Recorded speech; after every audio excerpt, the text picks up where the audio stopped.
third down. They just did a lot in between. They were very effective throughout the ball game. They rushed the ball 53 times. Now that's an awful lot of attempts to run the football, and they were very effective doing it because they controlled the clock. But what they had excellent field position throughout most of the ball game. They just got the ball in midfield almost every time that they had to take possession. A&M unable to move the ball on the ground, and they had that kickoff return nullified, so that a couple of things that really worked against them. You know, I think that really hurt them early because that put them back in the ball game. That would have been, I think it was 2014 or something like that if they had scored, and it was taken back, and they just kind of deflated them a little bit after that. Well, second half, Lena comes out much like they did in the first half. Ormiston, one of his 5 rushing touchdowns, and we'll see his other touchdown in a moment. But just a strong runner, great blocking up front, and when he got into the open field, the straight arm and the strength, just the speed. You know, maybe I think the speed is maybe a little not talked about enough about him, and then he comes up with the pick 6 for his 6th touchdown of the game. And he made that one a defensive touchdown, so he was able to get it on both phases of the game. So very dominant performance, no doubt about it. But I was just really impressed. This is, I think, the last touchdown of the ball game right here, a little play action. And that was the last play of the touchdown pass that they had, and the first pass they threw in the ball game was for a touchdown. And here's a good catch and throw right here on a post route by A&M to get back in the ball game. And of course, here's on a cold day, the last thing a coach wants to have, but if you want to have it, it's in the state championship game. There's a good shot at state championship. Some outstanding football players, put an awful lot of time in, a great program. Those Gatorade coolers, you know, are good for brining your turkey, too. Lena Winslow with the state championship win here on Black Friday, 58-20 over Central A&M. Newman and Nashville coming up in 2A.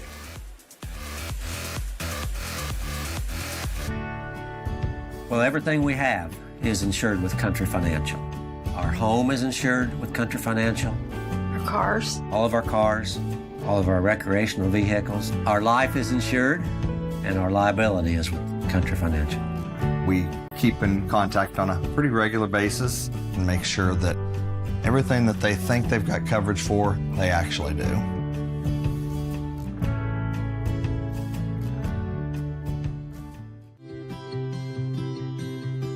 My name is Ed Marshall, and I'm a Local 2 laborer with KS Energy. One of my most memorable moments of high school was my freshman year when my high school won the state championship in football. What I saw from the upperclassmen was the teamwork that it took to win that state championship. Those guys, many of which went on to become Division I football players, some of which went into the pros, they worked together and they showed us younger fellas what it took to achieve their goals by hard work and dedication. When you're a freshman, you're just trying to survive, but with a lot of hard work and dedication, you end up thriving. So that's what I take with me now. From the Lyuna Apprenticeship Program, where guys come in green and who are just trying to survive, with hard work and dedication, they learn to work together as a team, that they can get the job done.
Welcome back to Husky Stadium, DeKalb, Illinois. One state championship in the books as Lena Winslow takes their 4th state championship today in Class 1A. Lee Hall along with you, and we're joined now upstairs by Joe Merdian of WLLT Radio in Dixon, Illinois. He called the first game, and he's also going to call this next game as Nashville travels north to take on Sterling Newman, storied program under Mike Poposi.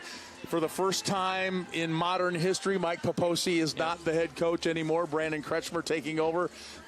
Not a lot of difference, but a few wrinkles we've seen from Sterling Newman this year that we've never seen before, right? Yeah, no doubt. Coach Kretschmer maybe a little bit more willing to throw a pass or go for it on a 4th down instead of let your defense play things out. But feel good for Coach Brandon Kretschmer. First year taking over for the legend Mike Poposi. It's got to feel good to get the Comets back here to state. I read somewhere that Coach Poposi came out of the press box and said, we're going to Disney World again. Tell me, and to hear Coach Kretschmer talk about it, you know, Mike has taken that step aside. He's still the athletic director. He's still Coach's boss, and he's there if he needs him, but he's really taken a step back and not really, he's not meddling at all. Right. Yeah, Coach Poposi's still around the program a lot. He lives real close to the field, and you'll see him up in the box once in a while helping the coaches upstairs. He's obviously watched a lot of film over the years, and he still helps out a little bit when he can, but there's no one happier for Coach Kretschmer than Coach Mike Poposi. Sure. Tell us about the wishbone offense they run. They are so efficient at it. Velasquez is their leading rusher, but just tell us about how that's progressed throughout the year. Yeah, I mean, you look at the scores, and it's hard to tell how teams have matured and gotten better through the year. Andrew Velasquez, Kyle Bryan, and Connor McBride, it's really a three-headed monster in the backfield. If you're a defense preparing for this Newman team, this double-tight wishbone look, you can't just key on one guy. All 3 guys can beat you. And then when you're least expecting it, quarterback Jacob Ackman, they'll run a play action. The defense sells out, and they hit Andrew Wilson down the sideline for a touchdown. But the 3 running backs have really come on. And one thing Newman does better than anybody that I've seen all year is they use that 40-second play clock when they get a lead. And they really control the clock. Can you talk about just the program, the atmosphere, the tradition of Newman? I just think it's so interesting how some programs succeed and some don't. And Brandon has taken over a very successful program, added things, and kind of made it his own in his first year. But still, that tradition, that work ethic, that success continues. Yeah, no doubt about it. Newman, they're just, like you said, a power. This is their 8th trip to the state championship game. Coach Kretschmer's come in. A lot of the same pieces still in place. A lot of the assistant coaches have been there 15, 20, 30 years. So a lot of the same things still in place. And Newman looking to get that 6th state championship here today. So you're a wishbone-based team. You throw a little bit, but not very much. And now you come into the state championship game, and you face a spread team. Have they faced that? Have they seen that much this year? Yeah, Newman has faced a couple of spread teams in their conference, Rock Ridge, Orion. Actually, the game they lost this year to Morrison had 2 passing touchdowns. That's how they got the lead in that game. So, again, like you saw in today's first game, Mawika wasn't going to run on Lena Winslow, and I don't think Nashville is going to be able to run too much on Newman. So if Nashville has a chance today, it's going to be through the air. That Comet defense, real strong. They got 5 great linebackers that just fly to the football. So it's going to be interesting to see how this Nashville defense approaches the Newman Comet defense here today. I just want to end with the difference in the media. We in the TV world have to stay here with the windows open and wear big coats, and the radio guys get to wear golf shirts and sit in a nice warm booth. What can I say? What can I say, Lee? Thanks for having me on. Appreciate Joe, thank you very much. Enjoy the telecast. Enjoy your day. All right. Thanks a lot. Broadcast, I should say. That's Joe Merdian of WLLT Radio in Dixon, Illinois. Appreciate him coming up and spending some time with us and giving us some insight on a storied program in the state of Illinois, the Newman Central Catholic Comets out of Sterling, Illinois. We'll be back with more from DeKalb and Husky Stadium right after this.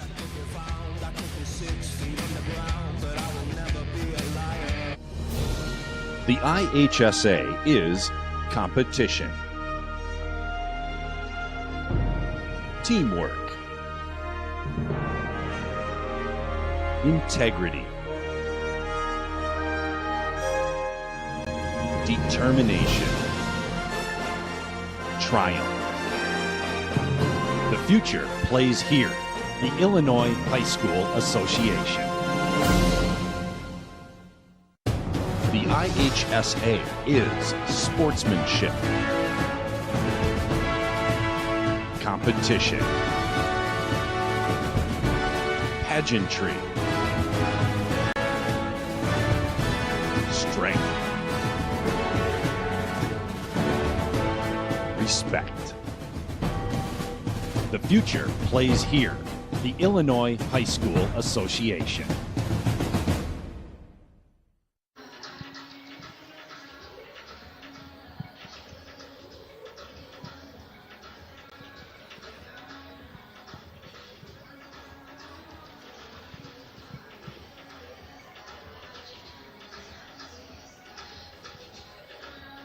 And once again, welcome back to Husky Stadium. Again, we're standing by for the second game of the day, Class 2A Championship on tap, and we have Sterling Newman, of course, taking on Nashville. Nashville checking in at 12-1. Also, Sterling Newman checking in at 12-1. Should be an interesting matchup, no doubt about that. But again, the teams that we just saw in Class 1A going at it in the championship game were two special teams, no doubt about that. We knew that going in, but what can you say about LWHS? The Panthers simply dominant out there. 58-20 is your final in case you're just tuning in.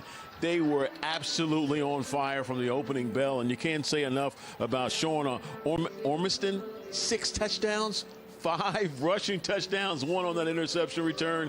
It was a thing of beauty, no doubt about that. What a way to end your career as a high school athlete. Of course, his senior year will always be remembered for the state championship, and of course, the undefeated season, and bringing home the big trophy. A big fan gathering, of course, for the Panthers here as well. #1 team, and they showed why today right here on the big stage, no doubt about that. We're going to come back in just a few moments and have a little insight on this Class 2A championship that's coming up here live from Husky Stadium at NIU. Don't you go away.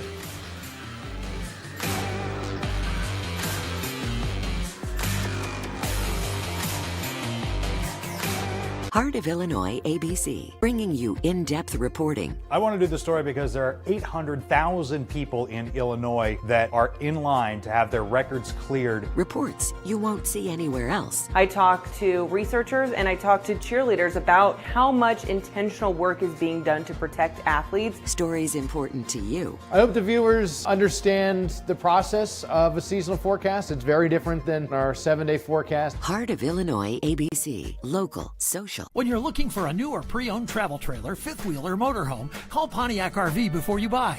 Pontiac RV is Illinois' largest RV dealer. Our volume buying power and lower overhead means you'll save on major manufacturers like Coachman, Keystone, Forest River, Tiffin Motorhomes, and more. With over 300 RVs in stock, see why people travel from all over the Midwest to Pontiac RV. Call or click PontiacRV.com. Everything under the sun, Pontiac RV. Dig the pig from Butcher's Pizza. Locally made, the finest ingredients, the frozen pizza with the just made taste, the quality pizza that your family deserves, a quick meal you'll be proud to serve. Dig the pig from Butcher's Pizza. Your car is more than just transportation. It's a gathering place, your mobile community. At SEFCU, we get that. So we offer car loans with great rates, flexible terms, and no hidden fees. Ready for a new car? Ask about a SEFCU car loan and see how much you can save. Get started at sefcu.com/loans. SEFCU, not a bank, better. Today they compete with one goal: to be champions. This is where history is made. This is the 46th annual IHSA Football State Championships. Live from Northern Illinois University Husky Stadium, this is an IHSA television network production.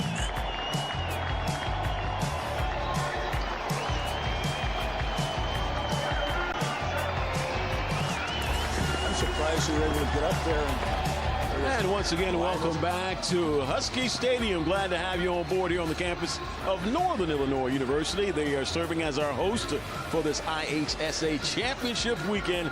I'm Tony Cornish Jr. Happy to have you on board. We had a special game in Game 1 of the Class 1A State Championship. Now we expect more fireworks in our second game of the day. Of course, Sterling Newman and Nashville going at it for the Class 2A State Championship. Should be another great matchup. Both teams checking in at 12-1 on the season. And talking about Sterling Newman, they are the number 7 seed. Nashville checks in as the number 10 seed. Again, Nashville representing the south end of the bracket in Class 2A. Hornets coming in strong, a very respected program, of course. Sterling Newman the same. The Comets beat the number 2 seed in the semis to reach the finals, and of course the Hornets to beat the number 6 seed in the semis, Decatur St. Teresa 35-21 to gain entry into this championship matchup. And again, we expect another great matchup. It's going to be a lot of fireworks going on here at NIU. A great crowd on hand as well for this matchup. And always good to see the fans coming out and supporting their respective home teams in the biggest game of the year for their programs. And as you can hear the noise behind me, this is going to be a lot of excitement in the air. No doubt about that. But enough from me. Let's go back up to the booth and check in with Lee Hall and Jack McKerney for the exciting play-by-play. Gentlemen. All right, Tony, thank you very much. Well, we've got a similar matchup here in Game 2, Jack, as we did in Game 1. We've got an old-school type offense. Newman Central Catholic running the wishbone, throwing it a little bit, kind of like Lena Winslow. And then we've got the spread offense of Nashville. Well, it's kind of interesting because Nashville has done really a good job offensively. They've scored a lot of points this year, and they've been very successful in their particular game. Now they're coming into a situation where how often are they going to have the football to do what they want to do offensively? Because when you run up against a team that runs the ball all the time, it's rarely hard to keep your tempo and your style of play, and that's what Nashville wants to do. They want to make sure that Clifton cannot have the football. All right, we will be back with the kickoff coming up from DeKalb. IHSA Football State Championships are brought to you by Country Financial. Preparing your financial future doesn't have to be complicated. Take it one simple step at a time at TakeSimpleSteps.com. Busey Bank.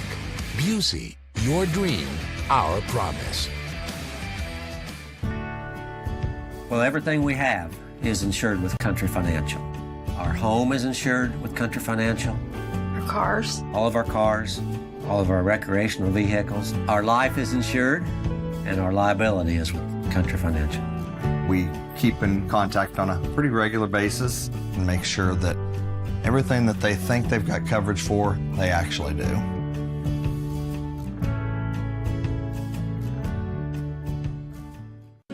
At Busey, our story centers around you, your goals, and your dreams.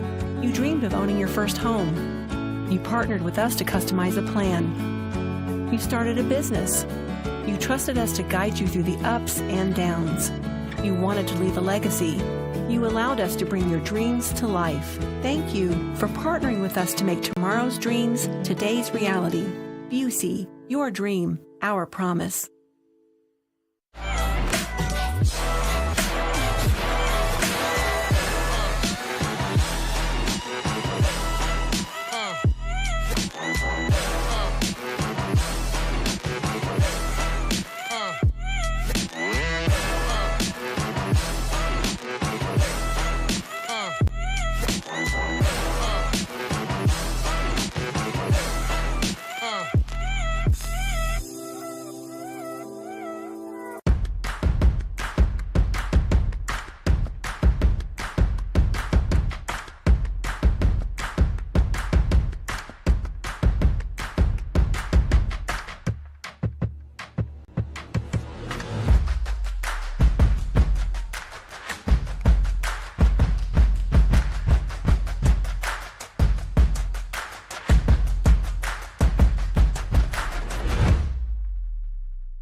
Get things underway here in Class 2A. Nate Ehlers will kick it away for the Comets from Sterling Newman Central Catholic. Back deep for Nashville, Brian Meyer and Ben Reed.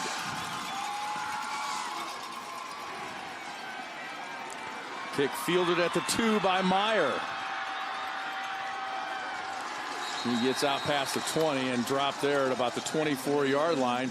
That is where the Nashville Hornets will start their day, 12-1 on the season. They average 45 points per game. Cole Malavi is their quarterback, number 2. He's an all-stater. Julian Metcalf is their 3-year starter at running back. Number 33. We'll see how they attack here. From the spread offense, they open with an empty backfield and 5 receivers. 2 in the slot, 3 outside. Complete to Miller. This is Nick Miller. He's outside the numbers and all the way out to the 40-yard line. A pickup of 16 on first down. The completion from Malavi to Nick Miller. It's a tough way to make an adjustment on the very first play of the game when you come out with 5 receivers, and they do a nice job at the point of attack of blocking for that bubble screen on the edge. And we'll see what the adjustment is here by Sterling Newman.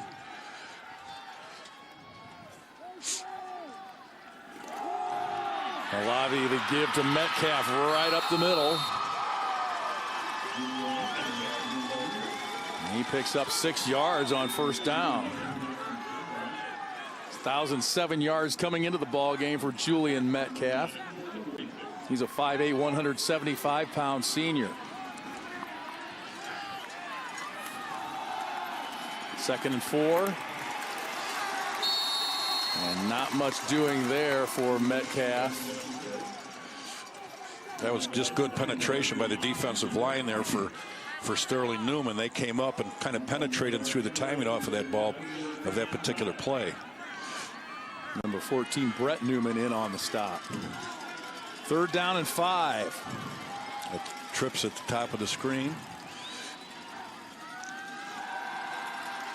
Malavi rolls right. 2 receivers in that area, both knocked to the ground, no flags. It's incomplete, and Jackson Goforth is slow to get up.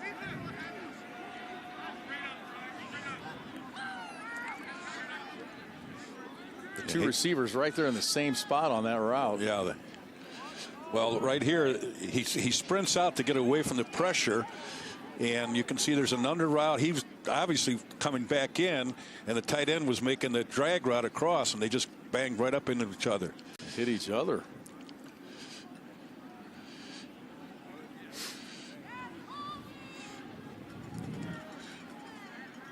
That is not a good start for Nashville. The Hornets have been a 50-50 offense for most of the season, but here in the postseason, they've relied a little bit more on the pass. And you look at Nick Miller getting a drink as Goforth's able to get up and walk off under his own power ever so gingerly. It's 4th down for the Hornets. Justin Auld is back to punt.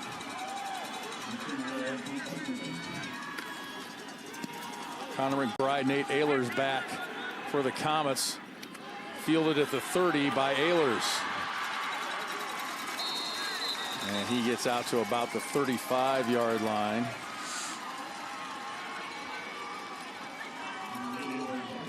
And that's where the Comets will start. They are a wishbone-based offense, as we heard from Joe Murdian of WLLT Radio in between games. You're along with us for that. Wishbone-based offense under first-year head coach Brandon Kreckmer, taking over for Mike Poposi, the longtime head coach. They give it to their leading rusher, Andrew Velasquez, and he gets about 6 yards on first down. Well, that's all they need. That's what they want to do. They just want to pound the ball. First down is a crucial play for a wishbone team. And anytime you can get 4 yards or more on first down, when you're a run-orientated team like they are with the wishbone, that's very successful. If they can continue to do that through the whole day, they'll be in really good shape at the conclusion.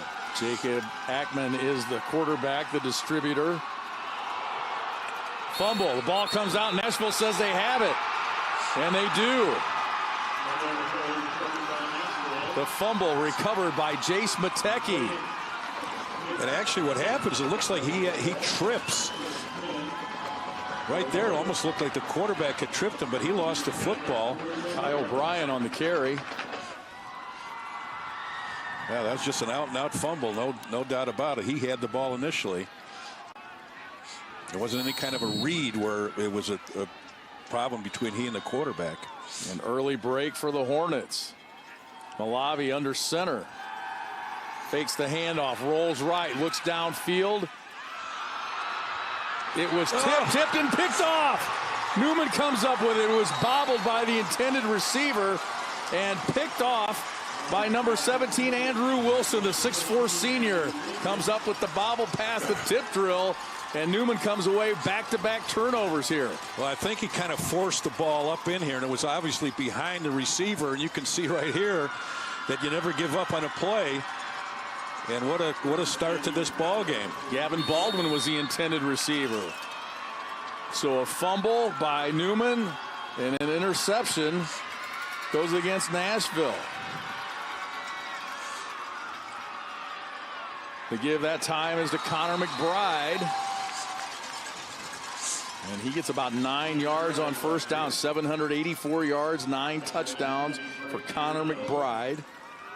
He's a 6', 160-pound senior. And that's a big play again on first down. As you can see, they faked to the fullback in the very first play and then give the second back through on the belly play, which they call it out of the wishbone. That first play by the dive, they could bring the linebackers in to hopefully go for that dive on the fullback, and they give it to the second man. 2nd and a yard. Here's Velasquez into Nashville territory down to the 37-yard line. And this is just straight power football in behind the fullback and a lead back. Watch them come in. They kick out. They lead up on the linebacker, basically a double team. And that's just quite a play right there coming out of the wishbone. A 9-yard gain and a first down. Good start for Sterling Newman. Comets 12-1 on the year. They average about 25 points per game. Here's the give to Kyle O'Brien, the fullback. And he's brought down after a short gain. Justin Alds, second team all-conference as a junior, the linebacker rather, with the tackle. Well, that's what you're going to have to do is get some penetration on this wishbone. But the thing is with the wishbone and option football is you've got to play good, structured, disciplined defense. That'll be the key to any team that you're trying to play against when you're playing against an option team. They call it assignment football. Here's McBride on the carry. Looked like he was going down, but he kept his footing and gets all the way out to the 26-yard line. Now, he actually isn't the back with the most yardage, but he's a back with the best speed. You can see a good job and a good cutback right here. Lowers the shoulder, kind of poor tackling, but whenever you've got a power team, you can see how it develops. The kick-out block, and he cuts right back up in behind it, then lowers his shoulder and picks up some good yardage and another first down. 11 yards on the carry. Justin Auld, the linebacker. I didn't see who laid the block on him, but he really got wiped out. Here's the give to Velasquez. He's hit at the line and falls forward for a yard or two. Now, what they don't do out of the wishbone, which it was initially designed for, is they really don't, when you say the option, they run more power football. It's almost like a full house T formation because they don't run a lot of option where the quarterback pitches or runs option off of an outside linebacker or a defensive end. They'll do it occasionally, but rarely. 2nd down and 8. Ackman to give to Velasquez, and he's brought down, falls forward for a yard or two. Neil Cabot with the tackle. Cabot 6'2", 270 senior up front for Nashville. And he's one of their better linemen, both offensively and defensively. They're a high-scoring offense. They've given up a lot of points defensively. Teams average 17.5 points a game against Nashville this year. Yeah, and really Newman doesn't run a lot of plays from the standpoint of they only average 25 points a game in their 13-game schedule thus far. 3rd and 6. Here's a pitch to McBride. Cuts it back upfield to about the 15-yard line, and he should have a first down, and does. McBride, a 57-yard day against Fieldcrest in the semifinals last week. It's just a quick pitch to the outside. And it's not really designed to get outside in the perimeter. It's a design that they overplay you and start trying to fly outside, and you cut it back up underneath. So it's another play to keep them off balance on the edges. Another first down for the Comets. Here's the give to McBride going left, and he's down inside the 10. As you can see, obviously it's very methodical football, power and leads, and running in behind an offensive line that is relatively small by today's standards in high school football. They only average 225 pounds, but they're very effective and they run well. Ninth play of the drive here. Give a fake to O'Brien. It's McBride taking it down inside the 5-yard line to the 4. Pickup of 6. McBride a little slow to get up. That initial fake to the fullback is to squeeze those linebackers inside right there, that fake in there, and then give to the second back. Hopefully those linebackers had come down on the fullback, and that gives him running room off tackle. Requires a lot of discipline on the part of the linebackers when you play against the wishbone, that you play your gaps if that's what you're assigned to. Give to Velasquez. He's close to a touchdown and marked down inside the 1. Well, this is ideal for a wishbone team because you don't have to go to red zone or your power. You're in it already. You can see they block down, and it's just a power lead up the middle. And he does a nice job of almost getting in, but a good mark by the officials. Velasquez, leading rusher and the best defender on the other side of the ball. Now this comes down to the line of scrimmage. Who's going to win? Who's going to win at the line of scrimmage? Give to Velasquez. He's tripped up and knocked short, and that's Alds again. Justin Alds. This is just good penetration with what you have to have. You can see him coming right through the gap right there and makes the play. And part of that is the splits by the offensive linemen of Newman Central are awful wide for a goal line. Normally they're almost foot to foot, and in this case they weren't, and that's allowed him to have that penetration. 3rd and goal.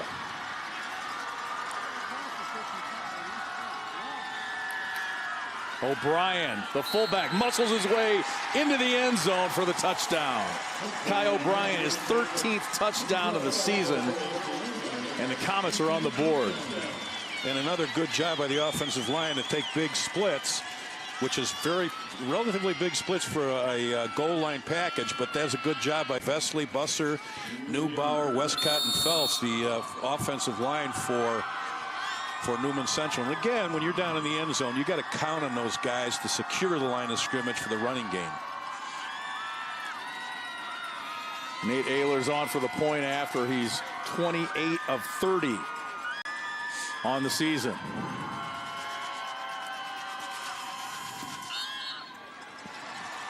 Out of the hold of Jacob Ackman, the quarterback. It's good.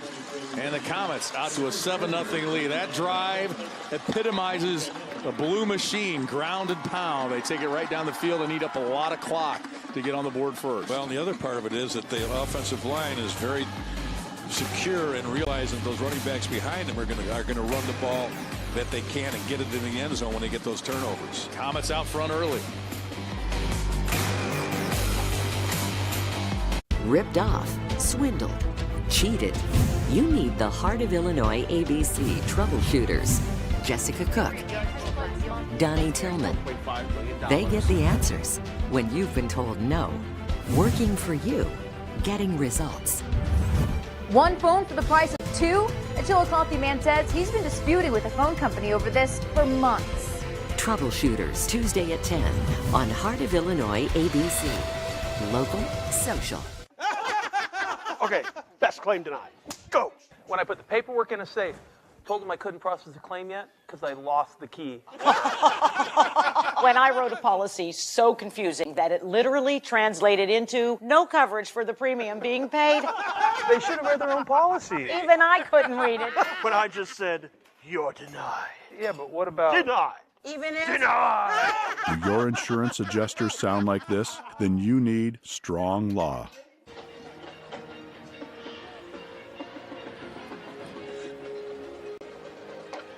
Lee Hall, Jack McInerney, Derek Bain, Tony Cornish Jr. with you from DeKalb, Illinois, the home of the IHSA football weekend. 8 state championships to be decided, 1 already in the books, and Newman Central Catholic out in front here 7-0 after a time-eating power drive to take the first touchdown of the game. 12 plays, 59 yards, 614. Thanks to Pinto, our stats man, with those numbers. And good football teams always take advantage of turnovers, and that's exactly what Newman did. Ehlers kicks it away and out of bounds. That'll be a penalty, and good field position to start for Nashville. Nashville 10th in the final 2A poll of the year. Newman 7th. And as far as the seeding goes, Newman a 4 seed, Nashville a 5 seed. So we had 1 and 2 in game 1, and a little bit of a surprise maybe here. Penalty, illegal, kick out of bounds. Ball be taken on the 35-yard line. Well, you never know what's going to happen in the playoffs. That's what's so very exciting about high school football in the state of Illinois. We get some upsets early, and you get a lot of good football teams. They do a great job of seeding these teams. Paul Malavi in the shotgun. Throws it to Goforth, who's back into the ball game. That's good to see. He went out of the ball game, remember, after running into his own player, Jackson Goforth. We saw his grandmother and his dad in the hotel this morning, so we know they're relieved to see Jackson back out there. Call it 2nd and 2 here. The give is to Metcalf. He's bounced outside and all the way down to the 35-yard line, where he's knocked out of bounds by Jose Luna. This is just a good job right here of faking and reading, and of course the offensive line getting out in front with that guard pulling. A good job of running the ball and passing the ball. 23-yard pickup by Metcalf. They'll stay with him here, and nowhere to go that time. Getting through the line is Velasquez, the leading tackler at linebacker for Newman. Comets lost all 5 starters in their linebacking position. They play 5 linebackers, an interesting setup for them. It really is, and of course it helps today when you can get these guys to get into the drop and help out the secondary. Metcalf will try it again. He gets outside and down to the 25-yard line before he's wrestled out of bounds. Andrew Wilson with the tackle. He moved a linebacker from safety a year ago, or he was a safety a year ago, I should say, and moved a linebacker. 3rd and a couple. They'll keep it on the ground to Metcalf, and he'll have a first down. Well, in that particular formation, they actually had another lineman or defensive tight end standing right over it, stacked over the offensive tackle as a power play. Just got him up there early and just ran right in behind him.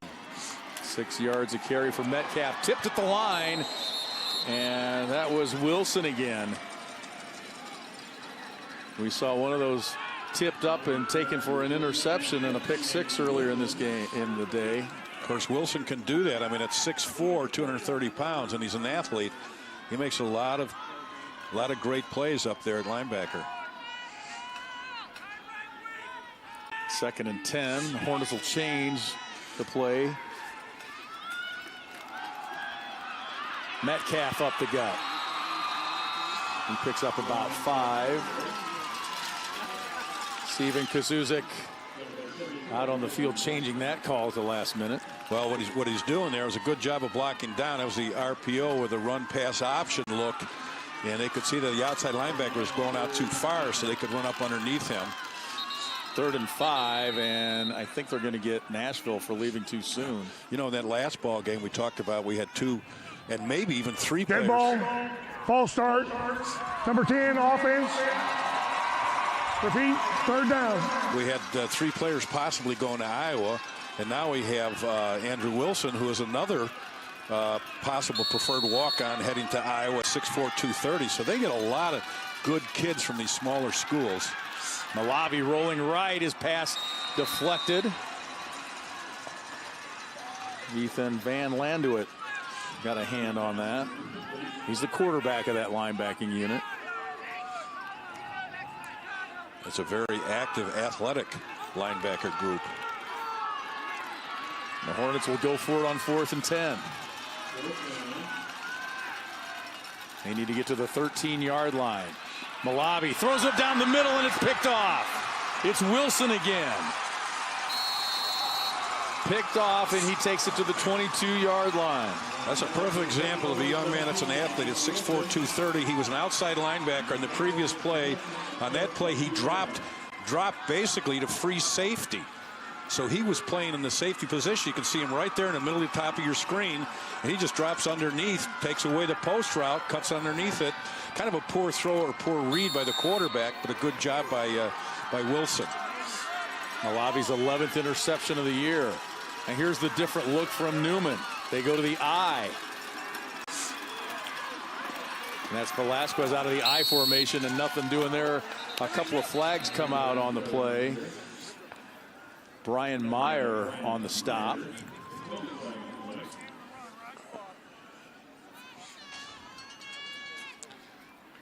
Holding against the Comets. Now what's interesting on that particular play, when they come out of the I and they run the toss as opposed to the wishbone. When you run the wishbone, the offensive lineman, it's a quick hitting type of play. So their blocking scheme is not as long as it is Got for holding, the I. offense, number 10, repeat, first down.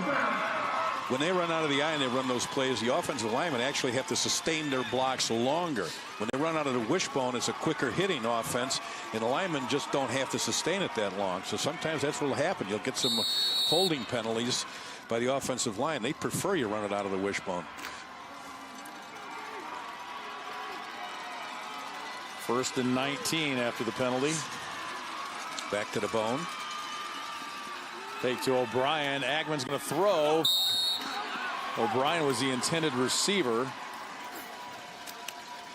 And we'll see that a little bit. Play action. Ackman 51 of 89 passing on the year, 913 yards, and that's back-to-back games now. I've said Lena Winslow right. and Newman with a guy that's thrown for almost 1,000 yards. Never thought I'd see the day.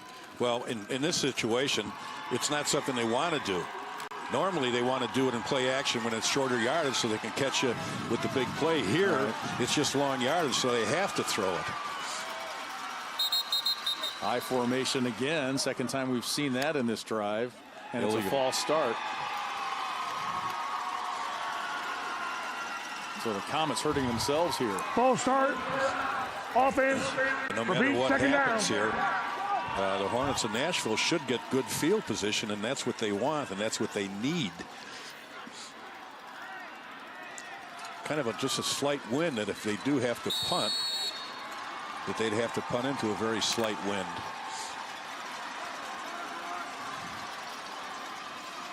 Second and 24. Pitch to McBride. He's caught in the backfield and dropped.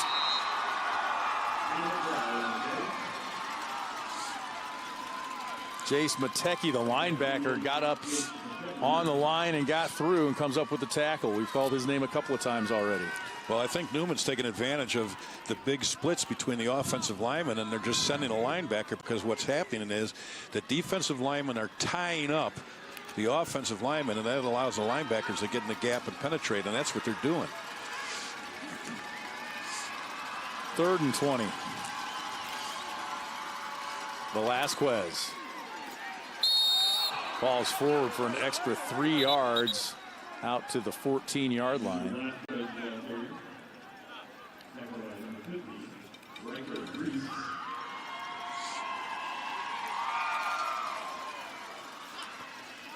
Well, this is what Nashville needs, hopefully, is for them, is they want to get some good field position.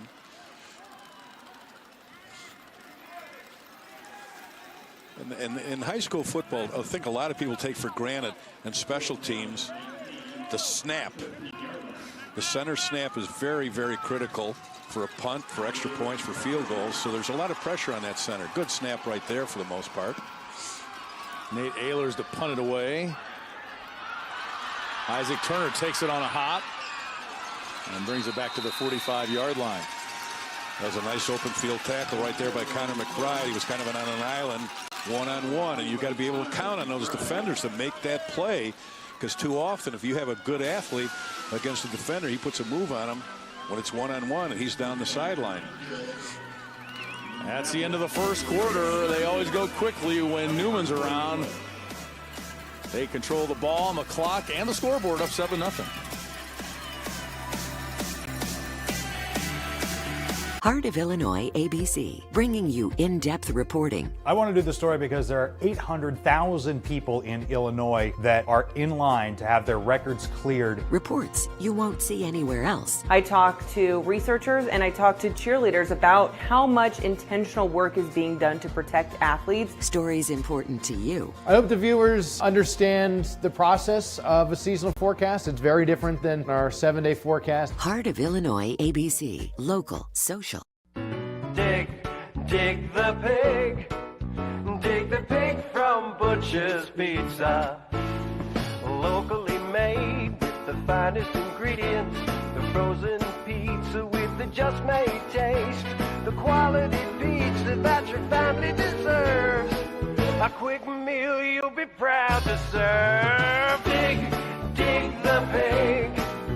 Dig the pig from Butcher's Pizza. Start your new year off with a new career with NECA IBEW. Earn as you learn as an apprentice in the electrical industry. NECA IBEW is now accepting applications from 9 to 4 on December 2nd through 7th. Each applicant will be interviewed prior to hire. As an electrical apprentice, you'll be highly paid, receive benefits, and get hands-on training in our 23,000 square foot training facility in Bartonville. NECA IBEW has one of the best healthcare and pension plans in the industry. Your future starts here. Apply now for this electrical apprenticeship. There's no limit to what you'll do for her. You want her to explore, to dream, to grow. You're always amazed at what her little mind creates and where the depths of her imagination take her. At OSF Healthcare Children's Hospital of Illinois, they explore the boundaries of healthcare. They dream beyond today to care for the tiniest of babies and the most complex illnesses. OSF Children's Hospital, creating a world where kids can grow without limits. Lee Hall, Jack McInerney back with you upstairs. Derek Bain down on the field. It's Nashville on first down after the punt. And there's a flag on this play. It's going to come back as Nick Miller got out to first down yardage, but the flag is going to be a hold against the Hornets. Well, initially in that first quarter, they ran 16 plays, Newman, and of those 16 plays, 15 of them are runs, so that kind of holds true. Number 69, offense, repeat first down.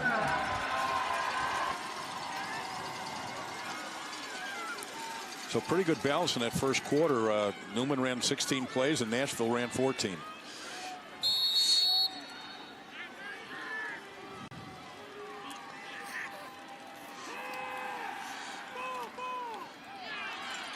Pass is complete to Miller. Malavi finding him. Malavi 2,800 yards passing coming into this ball game, completing 65% of his throws. Well, that was not a real pretty looking pass, but it got there. And then coming up hobbling a little bit there is Miller. 2nd and 12. Malavi complete to Gavin Baldwin. When you run routes like this, they do spread it around, and there's a lot of what you look for. What I look for is what I call yak yardage, which is yards after the catch. And in many cases, when you throw them like this with the amount of linebackers that they have playing here, you're not going to get a lot of yards after the catch, and they haven't gone downfield very much. It's been a lot of stuff on the edges, bubble screens, and and little curl routes. Dead ball, false start, number 87, offense, repeat third down. Boy, the penalties really piling up for both sides here in the early going.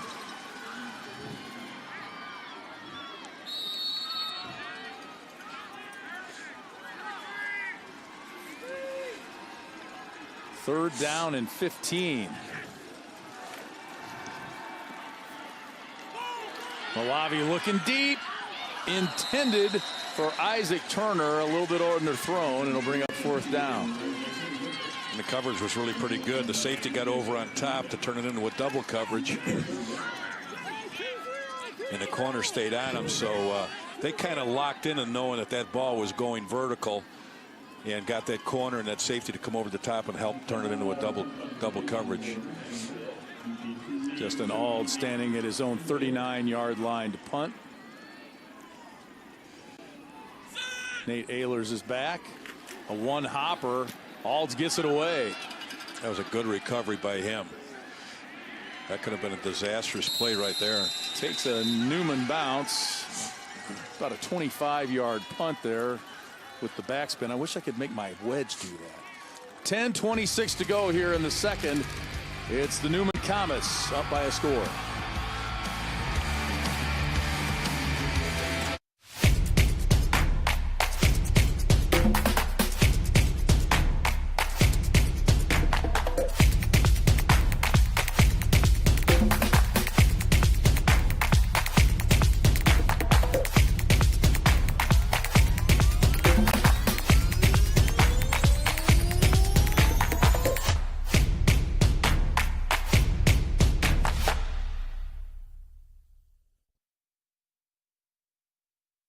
The NFHS Learning Center is the leader in online education for the interscholastic community. At nfhslearn.com, you can find over 70 courses, including more than 30 free courses, such as concussion in sports, heat illness prevention, sudden cardiac arrest, and protecting students from abuse. To learn more, visit the NFHS Learning Center.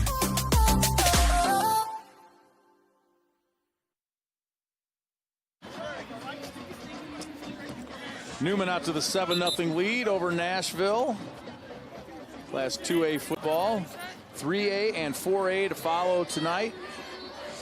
Our good friend Dave Bernhard and Mark Lindo with the call tonight. Hope you'll join them for a great weekend. This is like Christmas Day for us. Great to be here in DeKalb. 25-yard line, the starting spot for Newman. Ackman hands it off to Velasquez, and not much there. Let's go down to Derek Bain for more on the Comets. Yeah, just a nice little strong run here. And we saw Sterling Newman do that on its first drive of the game. They were able to methodically move down the field. That's kind of a prototypical Comets drive. And last drive they had, they got penalized a couple times. That puts them behind the 8 ball a little bit and really makes them throw the ball a little more than they might want to. So, ideal world, they're just picking up 3 yards in a cloud of dust, guys. All right, Derek, thank you. The fake to was O'Brien. It's Velasquez taking it out to the 36-yard line. Pickup of 9. Good job here running a counter. You'll see they go in one direction and come back with the pulling tackle. And he actually cuts up underneath it a little shorter than where the tackle pulled the kick out, but does a nice job of getting up the field and making it a first down. They'll like to turn that. They'll show you a lot of power, same direction with the dive and the belly, and then they'll come back with the counter, which will get people overflowing in the wrong direction, obviously, and sometimes it turns into a big play for them. 10 carries, 55 yards for Velasquez. He gets it again and gets about 3. He's a 5'10", 180-pound junior. Already has 4 varsity letters combined in football and basketball, and there's a Comet down on the field. One of the linemen. We're going to take an injury timeout, and we'll be right back at Northern Illinois for Class 2A football. We have the largest selection of Class A's and Class C's in the entire nation in one location. Like this, a brand new 2020 Newmar Ventana. It's an unreal motorhome. 4369 is the model, has a MSRP of $391,000, and you need to see it, folks. #1 in quality, like this 2020 Newmar Canyon Star. 37-foot long, gasoline-powered, the best, highest quality motorhome in the industry, and you need to see it today. Shabana Creek RV, Atkinson, Illinois. How's your checking account looking? Half full? Half empty? Low? It happens. Then payday rolls around and you're good. So why do banks charge a monthly fee if you don't keep a big minimum balance in your checking? At CEFQ, there's no minimum balance, no monthly fee. So you get everything you want. CEFQ, not a bank, better.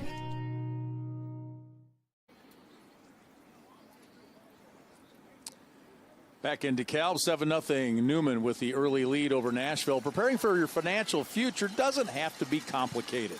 Take it one simple step at a time at TakeSimpleSteps.com.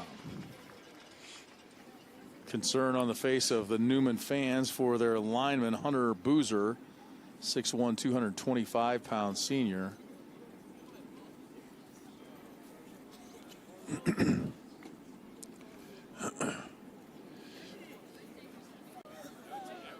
See if we can see what happened here.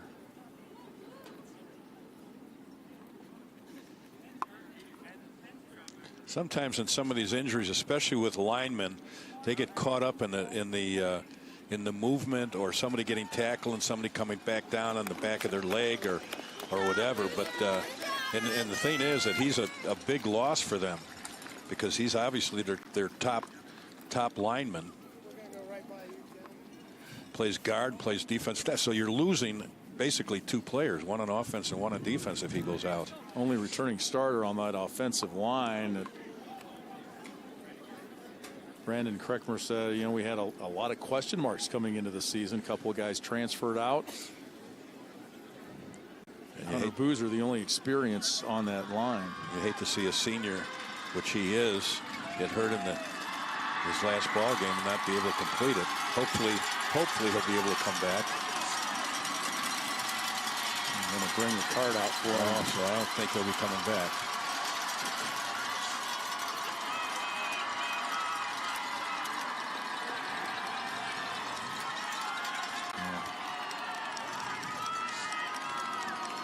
All the best to Hunter Boozer. Riley Westcott was not a starter a year ago, but played a lot on the line and ended up being an all-stater this year. The other three guys up front all new this year for the Comets. And of course, Westcott's a captain, so he'll take over the leadership role on that offensive line. 2nd and 7 now. Ackman back to throw, looking deep down the middle, and wide open is Connor McBride. He's going to take it all the way. 60 yards. Jacob Ackman to Connor McBride, his 10th touchdown catch of the year. 11th touchdown pass for Jacob Ackman. Just a nice job right here. The safety bails out, and the backside corner can't get over there in time with McBride running the post route. And a good job right there by Ackman, getting the ball up in the air and letting him run underneath it. You can see how the corner tried to come over and make a play. He just overran him.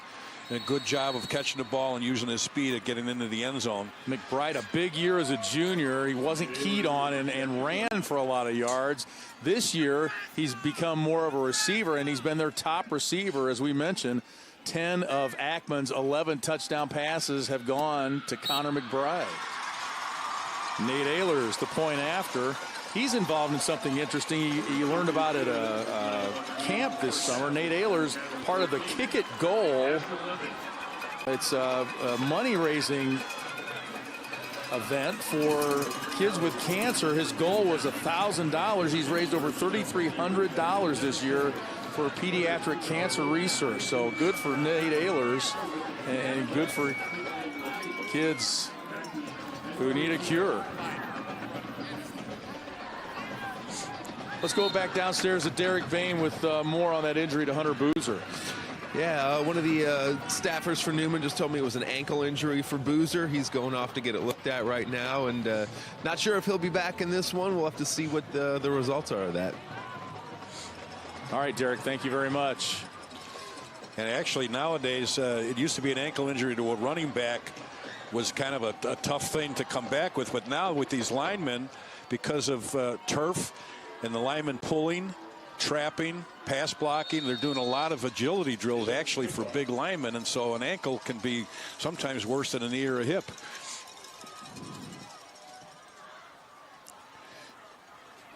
Line drive kicks it away, yeah. Connor Gladson takes it out to the 27-yard line.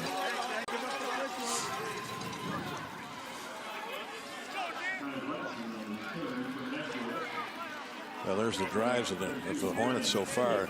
Nothing too spectacular, obviously.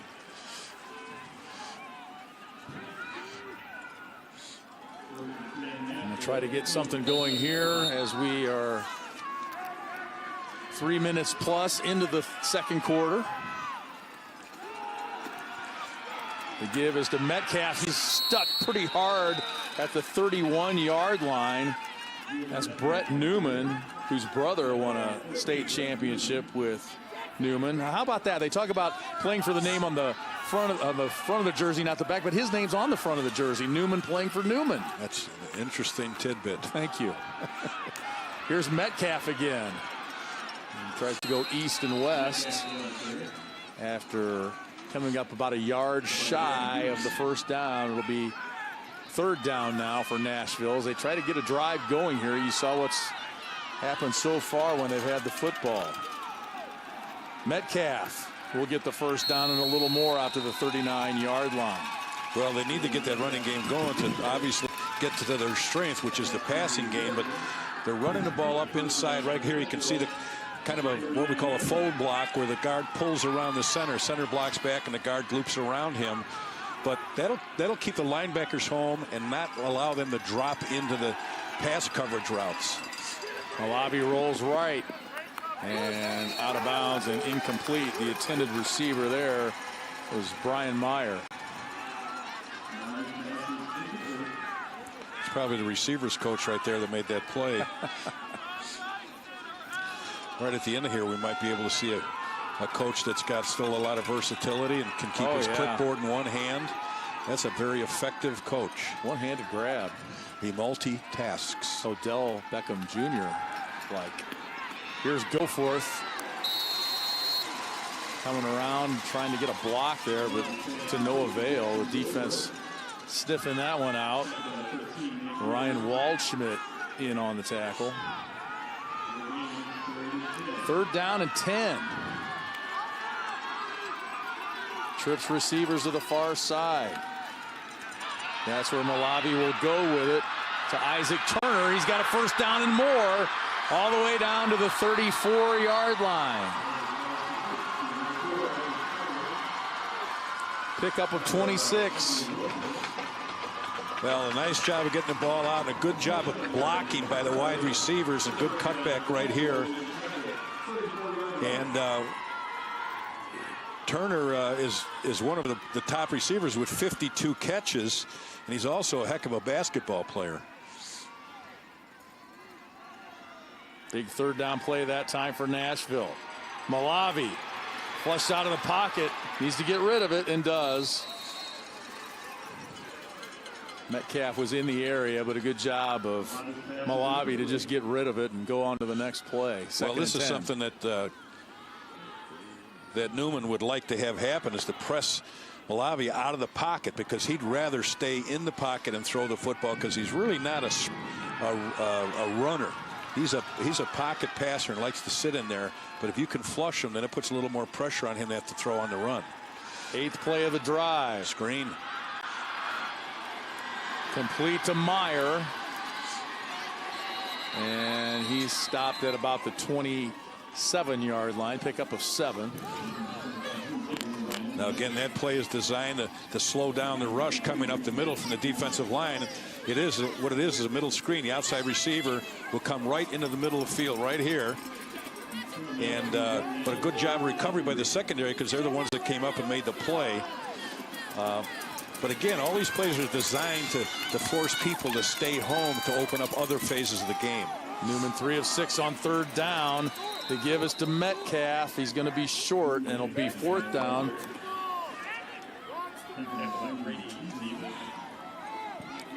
But this is 4-down territory for them. I would think so. See what Steve Kazuzik does. He's the 3rd-year head coach. And I think there's a timeout. Smart call. Yep. Steve Kazuzik calling timeout.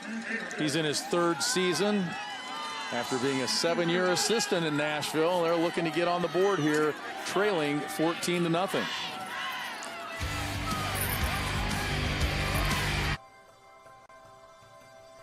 Not only is Country Financial our insurance, but they treated us like family. Relationships are the single most important piece of the puzzle. We always ask this question: what is the right thing to do?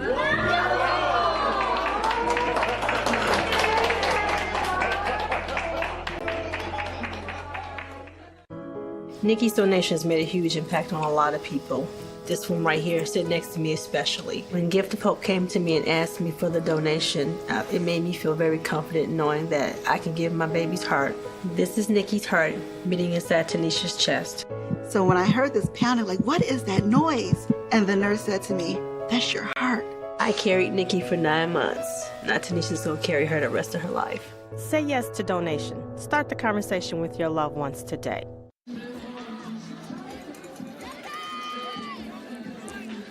Back in DeKalb at Husky Stadium.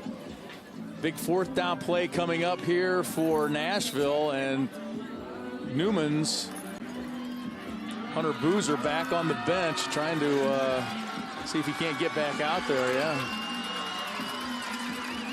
Got a little hitch in his giddy up, but not too bad. Especially in the state championship game, you can go with a little hitch in your giddy up.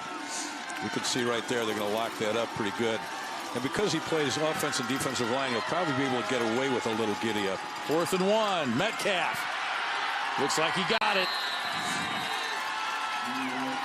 Couple of tough yards for Julian Metcalf. He's the go-to guy in the red zone. He's the go-to guy on 4th and short, too. Well, and the thing is, too, Reese, Ridgway, Novak, Kwiatkowski, and Kaba were the offensive line that got that surge going for him. And at 175 pounds, he runs a lot harder and bigger than 175. Man in motion. Looked like the ball was tipped.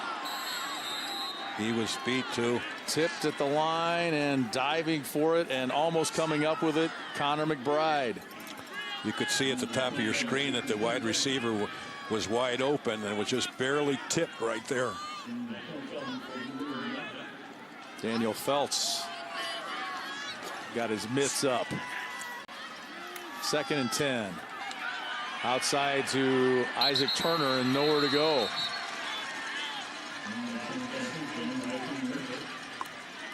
They do a nice job of covering that. They'll leave the corner up in the zone and have the safety come over the top in order to take away anybody that might just take off down the sideline, because that's the setup. You want to set the ball up on the outside bubble, and then one of those guys is just going to take off down the field if anybody breaks down defensively. 3rd and 13. Lobby looking for Baldwin. That's Gavin Baldwin with the completion and down to the 9-yard line. A pickup of 18 and a 1st down and goal for Nashville. What a nice catch by Baldwin. At 6'3", he needed every one of that size and reach right there. One-handed grab comes in. What a nice effort right here for that big 1st down right there. What a great catch. Gavin Baldwin, 6'3", 215-pound junior. 14th play of the drive. Metcalf up the gut and in for the score. Julian Metcalf, the 9-yard touchdown, his 29th of the season. Well-designed red zone play of power football. Have an extra blocker stacked over the right side. Line of scrimmage, you'll see him pull right there. They both pull like a counter tray. One kicks out, one goes up, and he goes in. Out, up, and in. Excellent execution right there by Nashville. Julian Metcalf, after missing the playoffs last year with a broken leg, gets the score and gets Nashville on the board. Christian Ocampo for the point after. It's good out of the hold of Nick Miller. Ocampo 90% on his point afters, and there you get a good look at Julian Metcalf with the 9-yard touchdown run for the Hornets. Yeah, that was a really good job by Metcalf, but also by Reese, Ridgeway, Novak, Kwiatkowski, and Cobb as offensive linemen. And, you know, looking at their schedule during the year, they only had one loss coming in this ball game, and that was to a very good DuQuoin team and they lost that ball game 41-35, and it was kind of back and forth through the entire ball game. And you know, you come into the playoff, and that was in the 8th game of the year. So in many cases, that can set somebody back psychologically when they've been on a roll, undefeated, and all of a sudden in their 8th ball game, they know they're going to be in the playoffs, and they get knocked off in a big game, in a close game. You wonder how they're going to be psychologically, but they rebounded extremely well, and here they are right now. And Coach Kazuzik talked to us about that earlier this week and talked about his schedule and said usually we're more battle tested going into the conference, but the other teams and the conference teams that have been good in the past were both kind of down this year. So their schedule rather was stronger at the back end going into the playoffs. So a good way to get them going into the playoffs. And Nashville beating top seed Pana on the road, number 3 seed St. Teresa last week in the semifinals. Ocampo to kick it away.